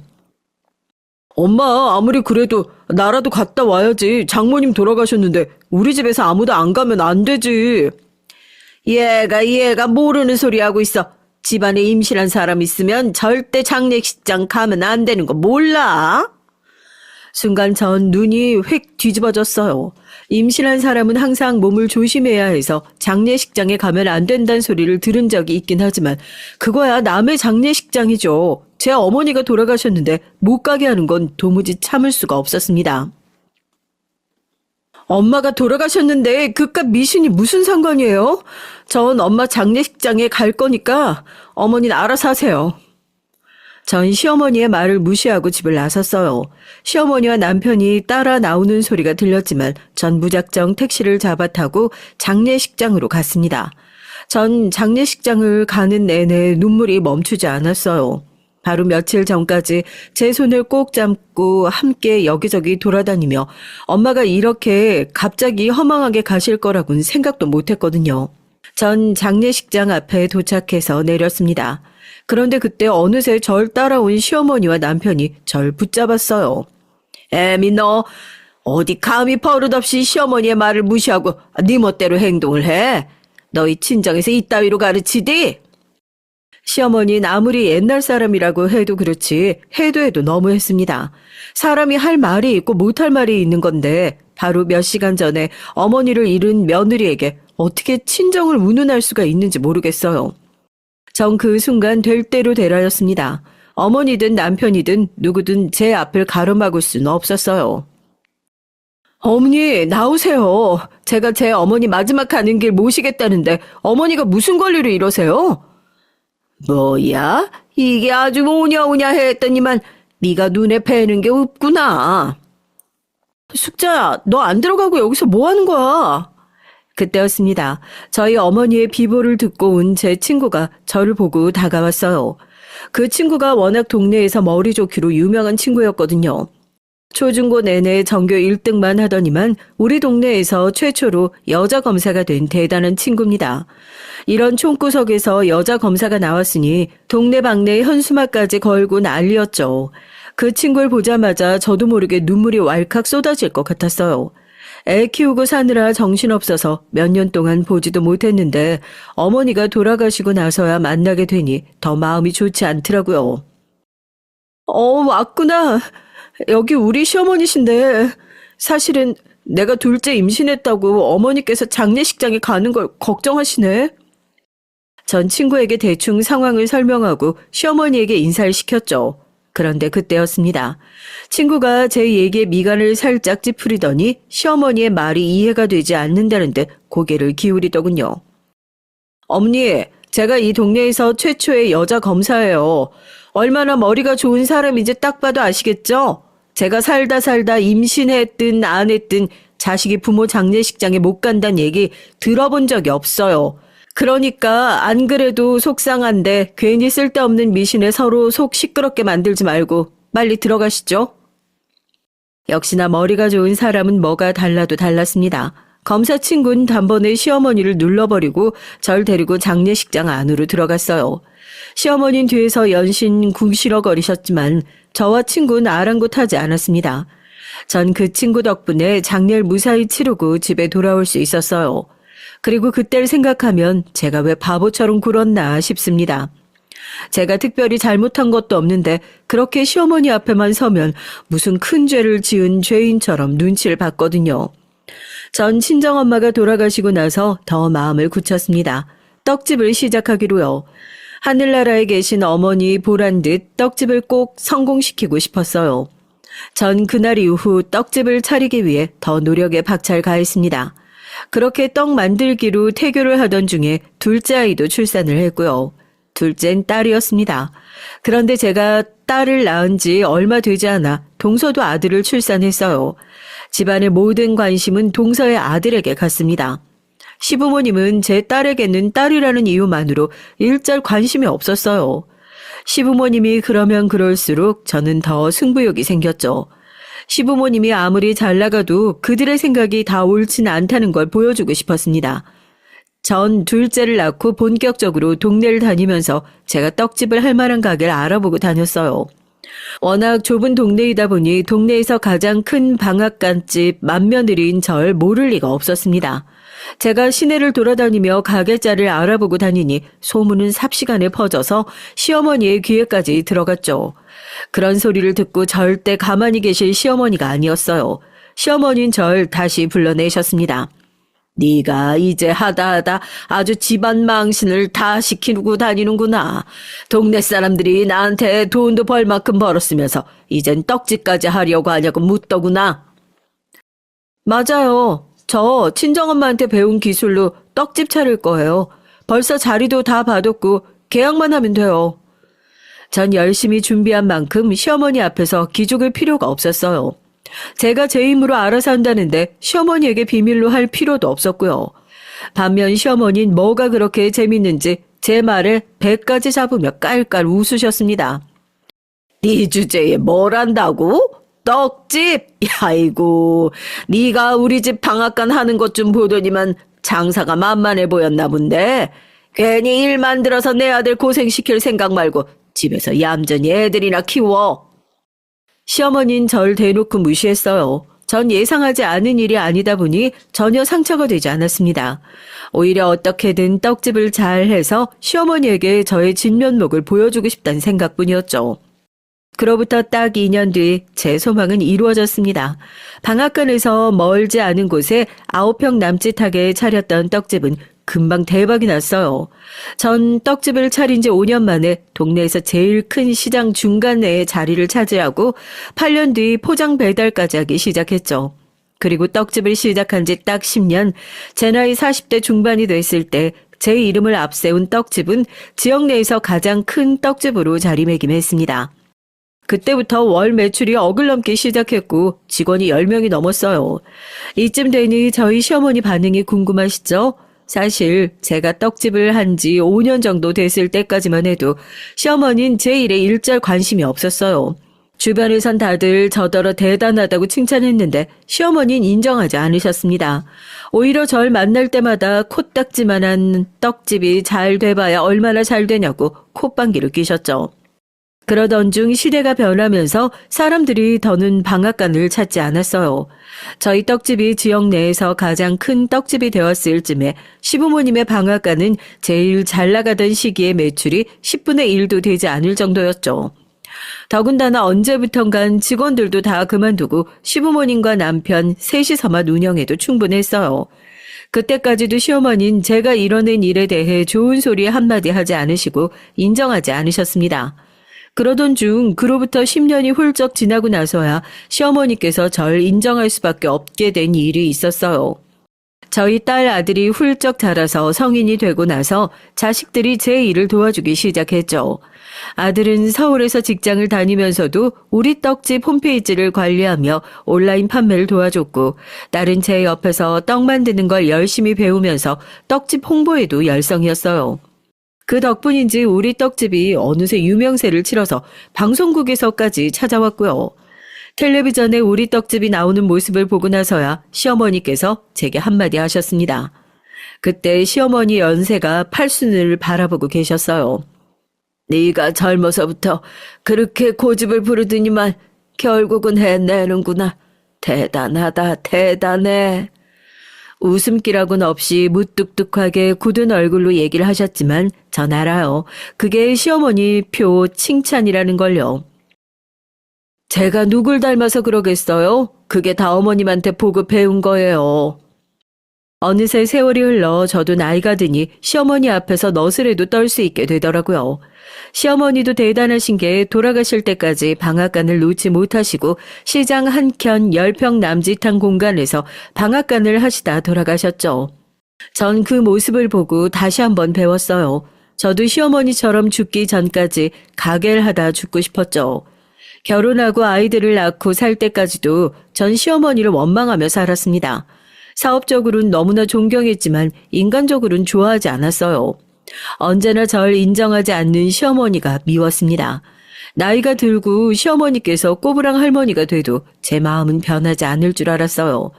그런데 저나 시어머니나 막상 나이가 들고 보니 우리가 서로 비슷하다는 걸 알게 됐죠. 언제부턴가 주변에서 사람들이 저와 시어머니를 보면 고부 사이가 아니라 모녀지간이라고 생각하는 사람들이 많았어요. 처음엔 아니라고 강하게 부정했지만 언제부턴 그 소리가 싫지 않았습니다. 오히려 저에게 시어머니를 닮았다고 하면 기분이 좋았어요. 시어머니도 좋아하는 눈치였고요. 고부 사이인데 우리가 닮긴 뭘 닮았냐고 투덜거리시면서도 어느새 웃고 계셨습니다. 그런 모습을 보고 남편은 아들인 본인보다 저와 시어머니가 더 닮긴 했다고 훈수를 두며 너스레를 떨었죠.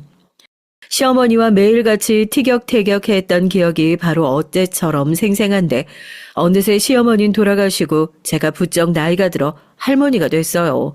전 아들, 딸 모두 시집장가 보내고 손주까지 봤죠. 아들은 서울에서 직장 다니면서 딸을 하나 낳고 잘 살아요. 딸은 동네에서 알고 지낸 남자와 연애하고 결혼해서 아들 낳아 키우고 있습니다. 사실 아들이야 대학 때부터 일찍이 떨어져 살아서 제가 신경 쓰거나 챙길 게 없었어요.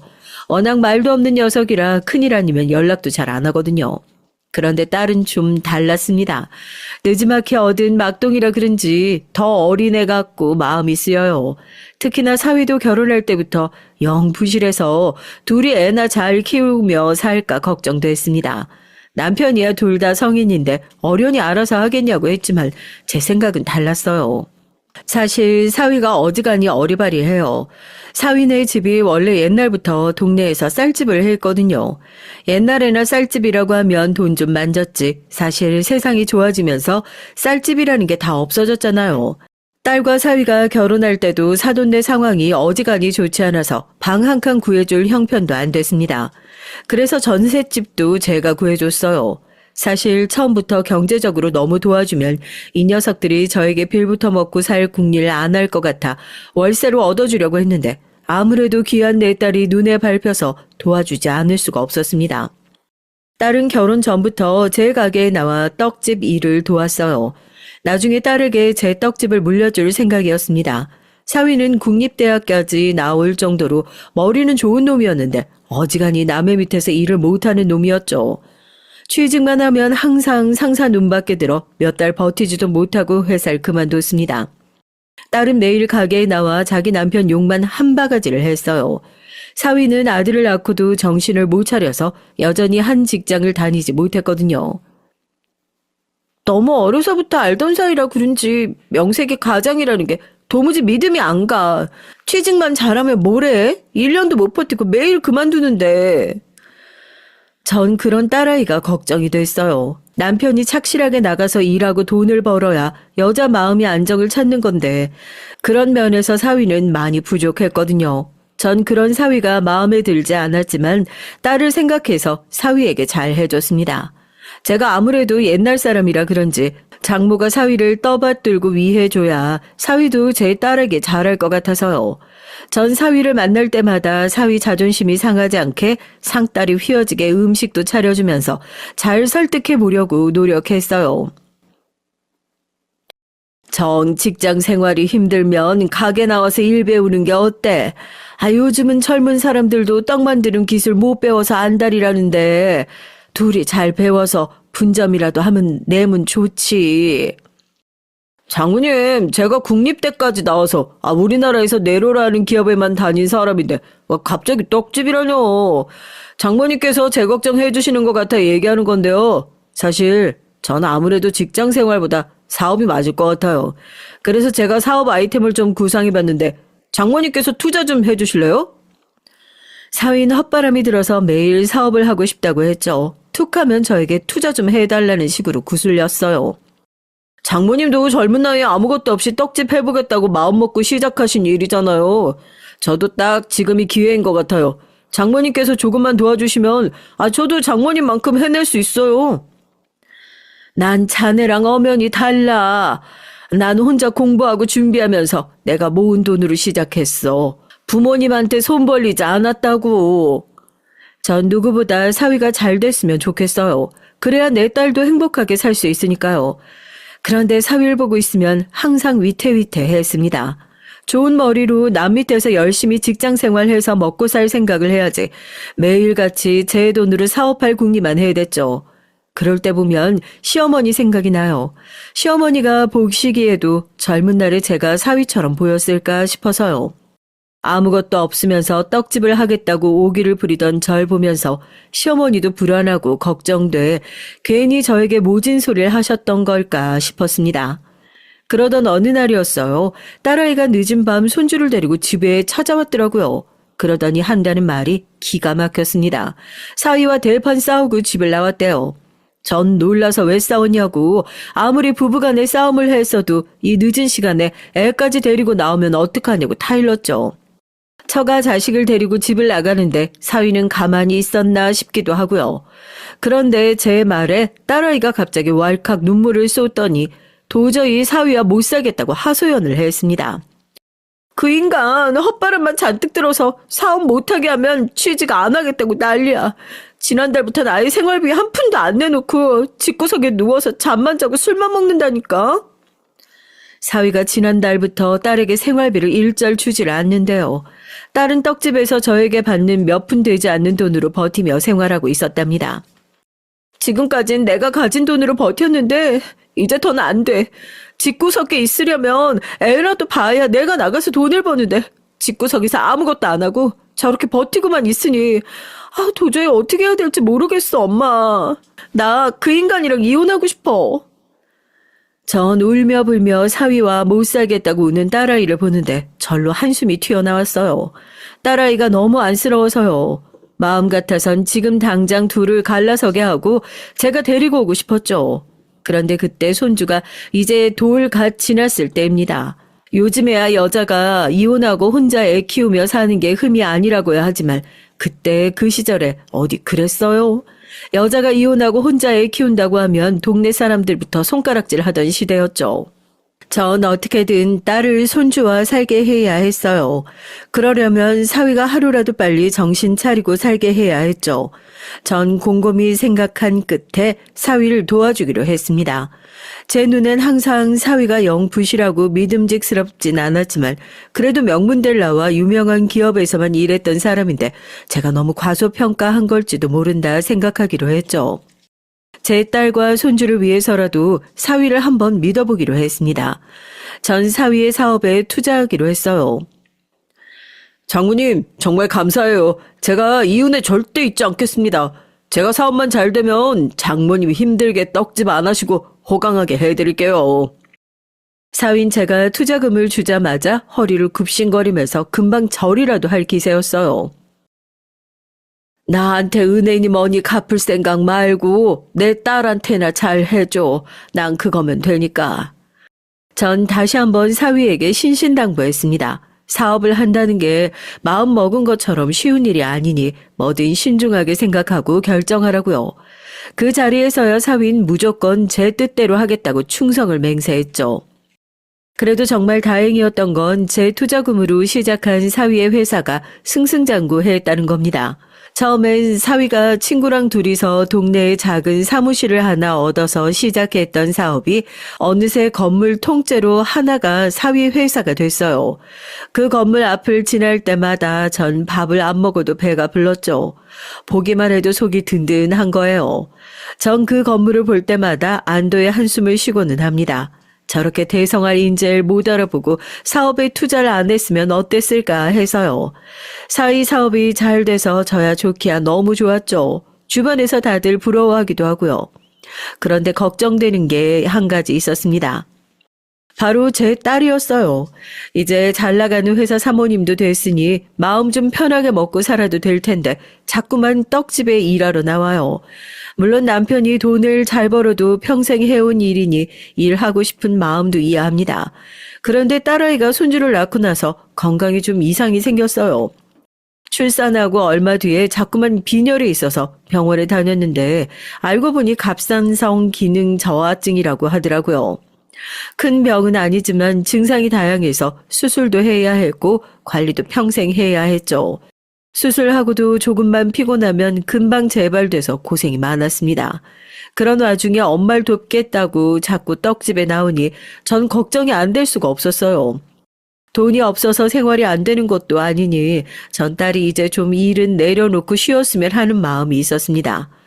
그런데 딸이 어딘가 좀 이상했어요. 그렇게 걱정하던 남편이 돈도 잘 벌고 손주도 잘 크고 있는데 볼 때마다 애가 기운이 없고 우울해 보였습니다. 전 그럴 때마다 걱정돼서 어디 아픈 거 아니냐고 병원에 가봐야 되는 거 아니냐고 했는데 딸은 괜찮다고만 했어요. 전 괜찮다는 말이 참 싫습니다. 저희 친정엄마가 매일 그렇게 괜찮다고만 하다가 암인 줄도 모르고 하루아침에 돌아가셨잖아요. 전 그래서 누가 먼저 말하지 않아도 몸이 조금만 이상하다 싶으면 알아서 병원에 가서 싹 검사를 해요. 나중에 문제 생기면 결국 자식들이 다 고생이니까요. 그런 저를 보고 자랐으면서도 딸은 본인 몸을 잘 챙길 줄 몰랐어요. 딸을 보고 있으면 꼭 우리 친정엄마를 보고 있는 것 같았습니다. 항상 자기보다 자기 아들이나 남편이 먼저였어요. 딸은 매일 새벽같이 떡집에 나오면서도 남편 아침밥을 꼭 차려주고 나와요. 사위가 사장이라 출퇴근 시간도 자유로워서 손주를 유치원에 데려다 줘도 되는데 본인이 꼭 새벽에 나오면서 자는 애를 차에 태워서 새벽에 나옵니다. 제 자식이라 그런지 전 그런 딸만 보면 안쓰러워요. 그러다가 한 번은 접촉사고가 나서 놀란 적도 있거든요. 전 걱정이 돼서 딸에게 집에서 쉬다가 천천히 나와도 된다고 하는데도 꼭 고집을 부리면서 새벽에 나옵니다. 딸에게 얘기를 해봐야 항상 제 생각을 해서 무리를 하니 전 아예 사위에게 얘기를 했죠. 자네 사업도 이제 자리 잡았는데 이제 가족들 좀 챙기면서 쉬엄쉬엄 일하면 어떤가? 내가 수영이가 걱정돼서 요즘 잠을 못 자. 몸도 안 좋은 애가 그렇게 가게에 나오지 말라고 해도 애가 고집을 피우네. 자네가 수영이한테 이제 좀 집에서 쉬면서 내조나 좀 하라고 얘기 좀 해줘. 딸이 제 얘기는 안 들어도 자기 남편 말은 들을까 싶어 사위에게 부탁을 했죠. 그런데 사위가 하는 말이 어이가 없었어요. 장모님은 본인 딸이면서 그 사람 성격도 모르세요? 무조건 자기 손으로 다 해야 직성 풀리는 사람이에요. 그렇게 피곤하게 사니까 그런 이상한 병에도 걸린 거죠. 전 순간 제가 말을 잘못 들었나 싶었습니다. 그렇지 않고서야 자기 아내가 아픈데 저딴 소리를 할 수가 없죠. 물론 제 딸이 고생을 사서 하는 성격이기는 해요. 하지만 제 딸이 그렇게 된 건 사위 책임이 없지 않습니다. 사위가 지금이야 사업에 성공해서 잘 나가고 있지만 바로 몇 년 전까지만 해도 직장도 없이 제 딸에게 빌부터 살았으니까요. 전 가만히 듣다가 기가 막혀서 사위에게 그게 무슨 소리냐고 호통을 쳤습니다. 자네 지금 그게 무슨 소린가? 수영이 걔가 애 낳고 혼자 육아하면서 일하느라 고생해서 그런 병에 걸린 거지. 무슨 성격 때문에 병에 걸려? 그때 자네가 조금만 정신 차리고 일하면서 우리 수영이 도와줬으면 그런 병에 안 걸렸어. 저도 사위에게 모진 소리 하고 싶지 않았지만 저도 모르게 화가 나니 마구 말이 쏟아졌어요. 하지만 제 말이 사실이었어요. 딸내미가 송주 낳았을 때 사위 녀석이 직장이란 직장은 다 때려치우고 집에서 백수짓 하느라 내 딸내미가 혼자 고생하다가 병을 얻은 거니까요. 장모님 또 그 소리 하시는 거예요? 그때가 언젠데. 다 지난 옛날 얘기 도대체 언제까지 하실 거예요? 질리지도 않으세요? 사위는 지금 좀 잘 나간다고 지난 일은 아예 없었던 일처럼 굴었습니다. 본인이 바로 얼마 전까지 처자식 고생시켰던 건 까마득하게 잊고 제 딸이 문제가 있는 것처럼 말했어요. 제 사업이 잘 된다고 해서 제가 집에서 애나 보고 있을 순 없잖아요. 집안일이야 집에서 노는 사람이 하는 거지. 노는 사람? 자네 지금 우리 수영이더러 하는 소리야? 장모님도 아시잖아요. 그 사람 평생 부잣집 딸로만 살면서 고생이라고는 모르고 살아서 조금만 힘들어도 죽는 소리 씀씀이도 큰 거요. 전 사위가 하는 말 하나하나가 다 귀에 거슬렸어요. 사위는 바로 얼마 전 건물을 사기 전까지만 해도 저 정도로 딸아이를 무시하진 않았습니다. 그런데 돈 좀 벌더니만 기고만장해져선 제 앞에서도 은근슬쩍 제 딸을 하는 일 없는 사람 취급을 했어요. 더군다나 제가 딸을 오냐오냐 키워서 제 딸이 철이 없다는 식으로 몰아갔죠. 물론 제 딸이 어릴 때부터 고생이라곤 모르고 경제적으로 유복하게 자랐지만 그렇다고 남편이 번 돈 흥청망청 쓰는 애가 아니에요. 사위가 돈 좀 번다고 유세를 부리는 꼴이 더는 보기 싫어서 저도 좋게 넘어갈 수가 없었습니다. 자네 누구 덕분에 그렇게 됐는지 잊었나? 내 딸이 지금까지 고생하고 산 덕분에 지금의 자네가 있는 거야. 나랑 수영이 아니었으면 자네 사업 자금 누가 줬겠어? 저 사업 시작할 때 투자금 좀 주셨다고 또 생색내시는 거죠? 아우, 장모님이 이러시니까 제가 장모님 앞에선 무슨 말을 못해요. 사위는 제가 투자금 좀 주었다고 생색을 낸다고 투덜거리더니만 뒤도 안 돌아보고 집에 가버렸습니다. 전 사위가 하는 꼴이 마음에 들지 않았지만 제가 더 말해봐야 뭐하겠어요. 다 자기 잘난 맛에 사는걸요. 전 다 큰딸과 사위의 일이니 더는 말하지 않기로 했습니다. 저까지 나서봐야 오히려 더 문제만 생기는 것 같아서요. 전 다른 건 바라는 게 없어요. 딸과 사위가 싸우지 않고 잘만 살아주면 그걸로 충분했습니다. 그날 이후 전 딸과 사위 일에 더 신경 쓰지 않으려고 했어요. 사실 사위 말이 다 틀린 건 아닙니다. 제가 딸을 보호하며 키우긴 했어요. 제가 딸이라서 부모님에게 받지 못한 애정과 관심을 제 딸에겐 다 주려고 부단히도 노력했죠. 그러다 보니 남편도 지금까지 저에게 왜 그렇게 다 큰 딸을 옆에 끼고 있냐고 시집가서 자기 가정을 꾸렸으면 알아서 살게 독립을 시켜야 한다고 했습니다. 그런데 전 아직도 딸이 못 믿어요. 딸을 못 믿는 게 아니라 딸에게 힘든 일이 생기지 않았으면 좋겠어요. 혹시나 딸에게 힘든 일이나 어려운 일이 생기면 제가 다 해결해주고 싶었죠. 하지만 저도 제 방식이 무조건 옳지 않다는 걸 시간이 갈수록 조금씩 알게 됐습니다. 딸아이가 갑상선 기능 저하증으로 고생할 때 전 딸아이가 아파하는 모습을 보는 게 너무 힘들어서 저까지 병이 날 지경이었어요. 전 무슨 수를 써서든 딸의 병을 고쳐주고 싶었죠. 전 갑상선에 좋다는 음식이며 약을 매일 사다 날랐고 잘 고친다는 병원이며 한의원도 다 알아봐서 몇 시간씩 걸리는 다른 지역까지 딸을 데리고 다니며 치료를 했습니다. 그때도 남편과 사이가 저에게 유난이라고 병은 의사가 고치는 거지 절대 제가 고칠 수 없다고 했습니다. 아이고, 누가 보면 딸이 죽을 병이라도 걸린 줄 알겠네. 수술만 하고 관리 잘하면 되는 병 가지고 아주 유난을 떤다. 내가 사위 보기 부끄러워 죽겠어. 아버님 말씀이 맞아요. 장모님, 갑상선이라는 게 원래 성격이 예민하고 면역력이 약한 사람이 걸리는 거예요. 괜히 그렇게 여기저기 싸돌아다니다가 더 병날 수 있어요. 아버지라는 인간이나 남편이라는 놈이나 다 똑같았습니다. 가족이 아프다는데 어떻게 저렇게 태연하게 굴 수가 있는지 모르겠어요. 딸이 아프다는데 아비라는 인간이 말하는 것 좀 봐. 큰 병이든 작은 병이든 애가 아프다는데 부모가 돼서 어떻게 가만히 있어. 어떻게든 고쳐줘야지. 그리고 자네도 그렇게 말하는 거 아니야. 아내 생각하면 어떻게든 낫게 해주려고 노력을 해야지. 이 서방이 다 수영이 생각해서 하는 말인데 당신이야말로 장모가 돼서 사위한테 왜 소리를 질러?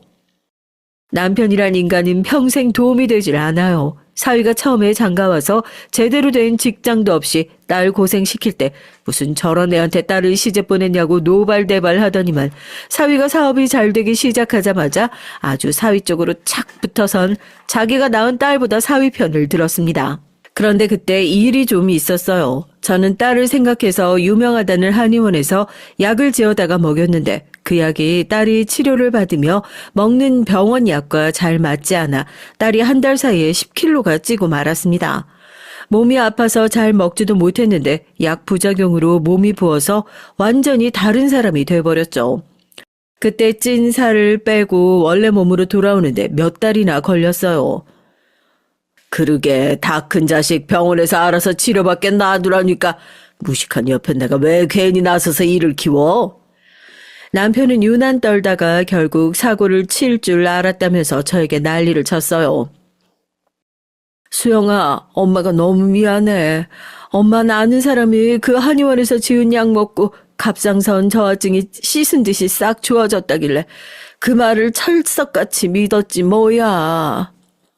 제가 늙긴 늙었나 봐요. 얼마 전까지만 해도 한 번 들으면 금방 외울 정도로 정신도 말짱하고 젊은 사람들 말도 척척 알아들었는데 어쩌다가 이런 바보가 됐는지 남의 말만 믿고 딸 애를 사지로 내몰았죠.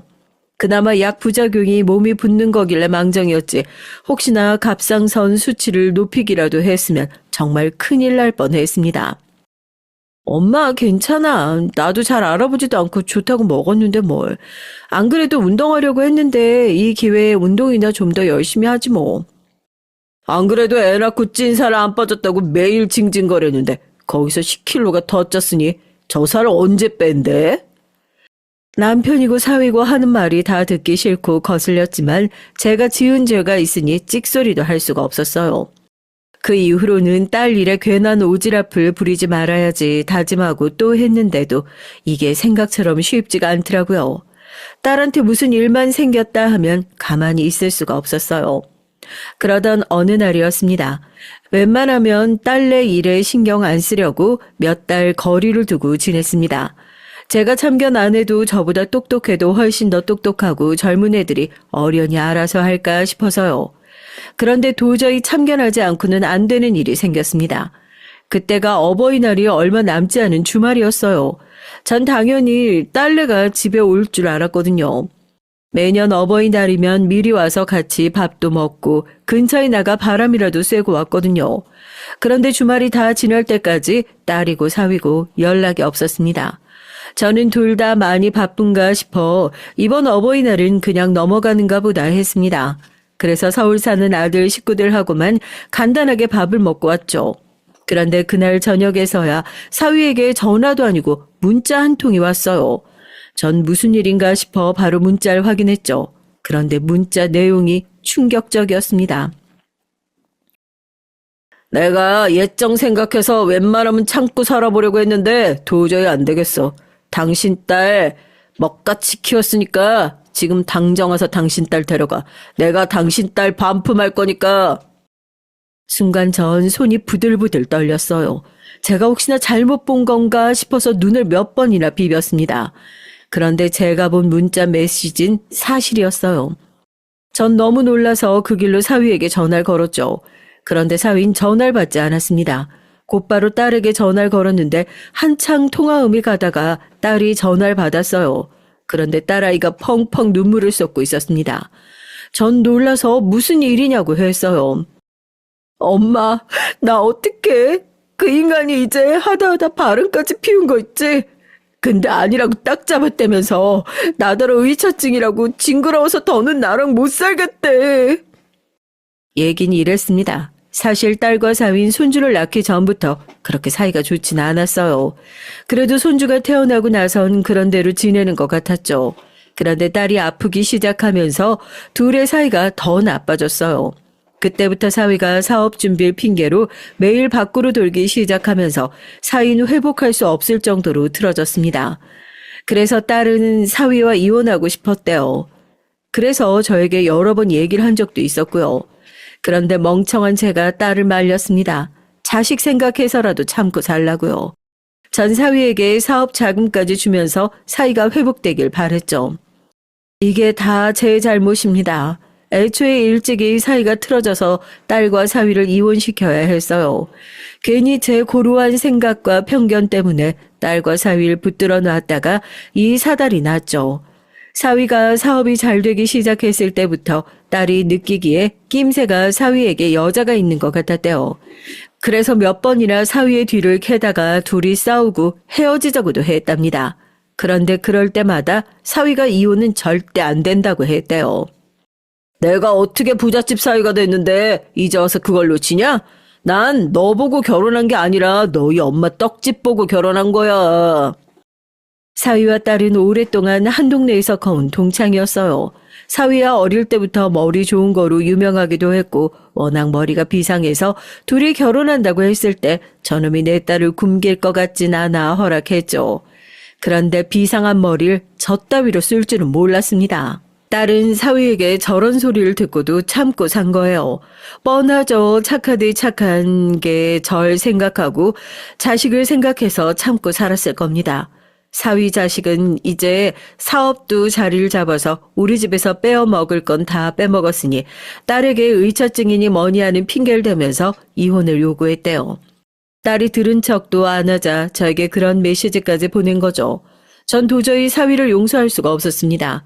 전 생각할 것도 없이 바로 제 검사 친구에게 연락을 했어요. 그리고 얼마 뒤 전 사위를 풍비박산을 내버렸습니다. 제가 지금까지 사위가 하는 꼴이 예뻐서 참은 게 아니에요. 다 딸 보고 참은 겁니다. 그런데 이제 더는 그럴 필요가 없었어요. 우리 동네 최초이자 유일한 여자 검사인 제 친구가 제 얘기를 듣고 사위를 아주 탈탈 털어줬거든요. 그 친구도 진작 퇴직해서 편하게 연금 받으며 놀고 있었는데 제 얘기에 곧바로 후배들에게 연락해서 저를 도와줬어요. 저야 늙고 무식해서 사위가 무슨 일을 하고 다니는지 잘 몰랐는데 알고 보니 사위가 하는 짓이 순진한 사람들 등골 빼먹는 짓이더라고요. 사위는 소액 주주들을 모아 장외 주식 투자로 고수익을 내주겠다고 속여서 수십억을 벌어 빼돌리고 계속해서 신규 투자자들을 모아 기존 투자자들에게 수익을 지급하는 방식으로 사기를 치고 있었더라고요. 그딴 걸 사업이라고 지금까지 하고 있었습니다. 곧바로 영장이 발부되고 사위는 조사를 받았어요. 친구 말이 사위 재질이 무거워서 무조건 형을 살게 될 것 같다고 하더군요. 그런데 얼마 뒤 믿기지 않는 일이 벌어졌습니다. 사위 자식에게 전화가 왔어요. 전 안 받으려다가 무슨 일인가 싶어 전화를 받았죠. 그런데 이 자식이 하는 말이 가관이었습니다. 장모님, 친한 친구분 중에 부장 검사까지 하신 분 있으시죠? 제가 좀 힘든 일이 생겨서 그런데 그분 도움을 좀 받을 수 있을까요? 전 웃음이 빵하고 터져버렸어요. 사위는 제가 제보한 일인 줄도 모르고 저에게 도움을 요청하려고 전화를 한 거더라고요. 미친놈 사기꾼 새끼가 그렇게 머리가 안 돌아가서 어떻게 사기를 쳤대? 네 회사 망하게 한 게 바로 나다 이 새끼야. 이번 일은 맛보기고 내가 너 남의 돈으로 룸사롱 다니면서 바람 피우고 다닌 증거까지 싹 다 가지고 있으니까 기대해. 감옥이 어떻게 생겼나 구경하면서 내 딸한테 보낼 위자료랑 양육비도 준비하고. 사위는 저에게 그게 무슨 말이냐고 허둥거렸지만 전 전화를 끊어버렸습니다. 더는 그 더러운 목소리 듣고 싶지도 않았어요. 사실 전 진심으로 딸의 행복을 바랐습니다. 제가 생각한 딸의 행복은 가정을 이루고 안정적으로 사는 삶이었어요. 그런데 그 기대감이 산산이 깨져버렸다는 걸 알았을 때 전 딸아이의 행복을 비는 것보다 제 딸을 아프게 한 놈을 망하게 해서 제 딸 앞에 무릎을 꿇리기로 했어요. 거지 같은 사위는 현재 회사 일과 이혼 소송 중이라 바빠요. 그런 와중에도 저에게 전화하고 떡집까지 찾아오기까지 합니다. 제발 도와달라고요. 사실 전 사위 새끼를 절대 봐줄 생각이 없기에 본 척도 하지 않아요. 그런데 딸아이 생각은 좀 달랐습니다. 사위와 이혼은 하고 싶은데 아이 아빠가 감옥에 가는 모습까진 보고 싶지 않답니다. 저에게 사위를 도와주라는 얘기겠죠. 딸에겐 쓸데없는 소리 하지 말라고 엄포를 놨지만 사실 전 고민이에요. 지금까지 제가 딸을 위한답시고 살았지만 항상 제 뜻대로 해서 잘된 일은 없으니까요. 여러분이라면 어떻게 하시겠어요? 이대로 사위를 감옥에 가게 하는 게 맞을까요? 혹여나 나중에 딸과 손자에게 원망을 듣게 된다면 제가 감당할 수 있을까요? 현명한 여러분께서 제게 응원과 조언을 댓글로 남겨주세요. 여러분의 의견이 저에게 많은 힘이 될 것 같습니다. 지금까지 저의 얘기 들어주셔서 감사해요. 여러분의 가정엔 언제나 행복한 일만 가득하시길 바랄게요.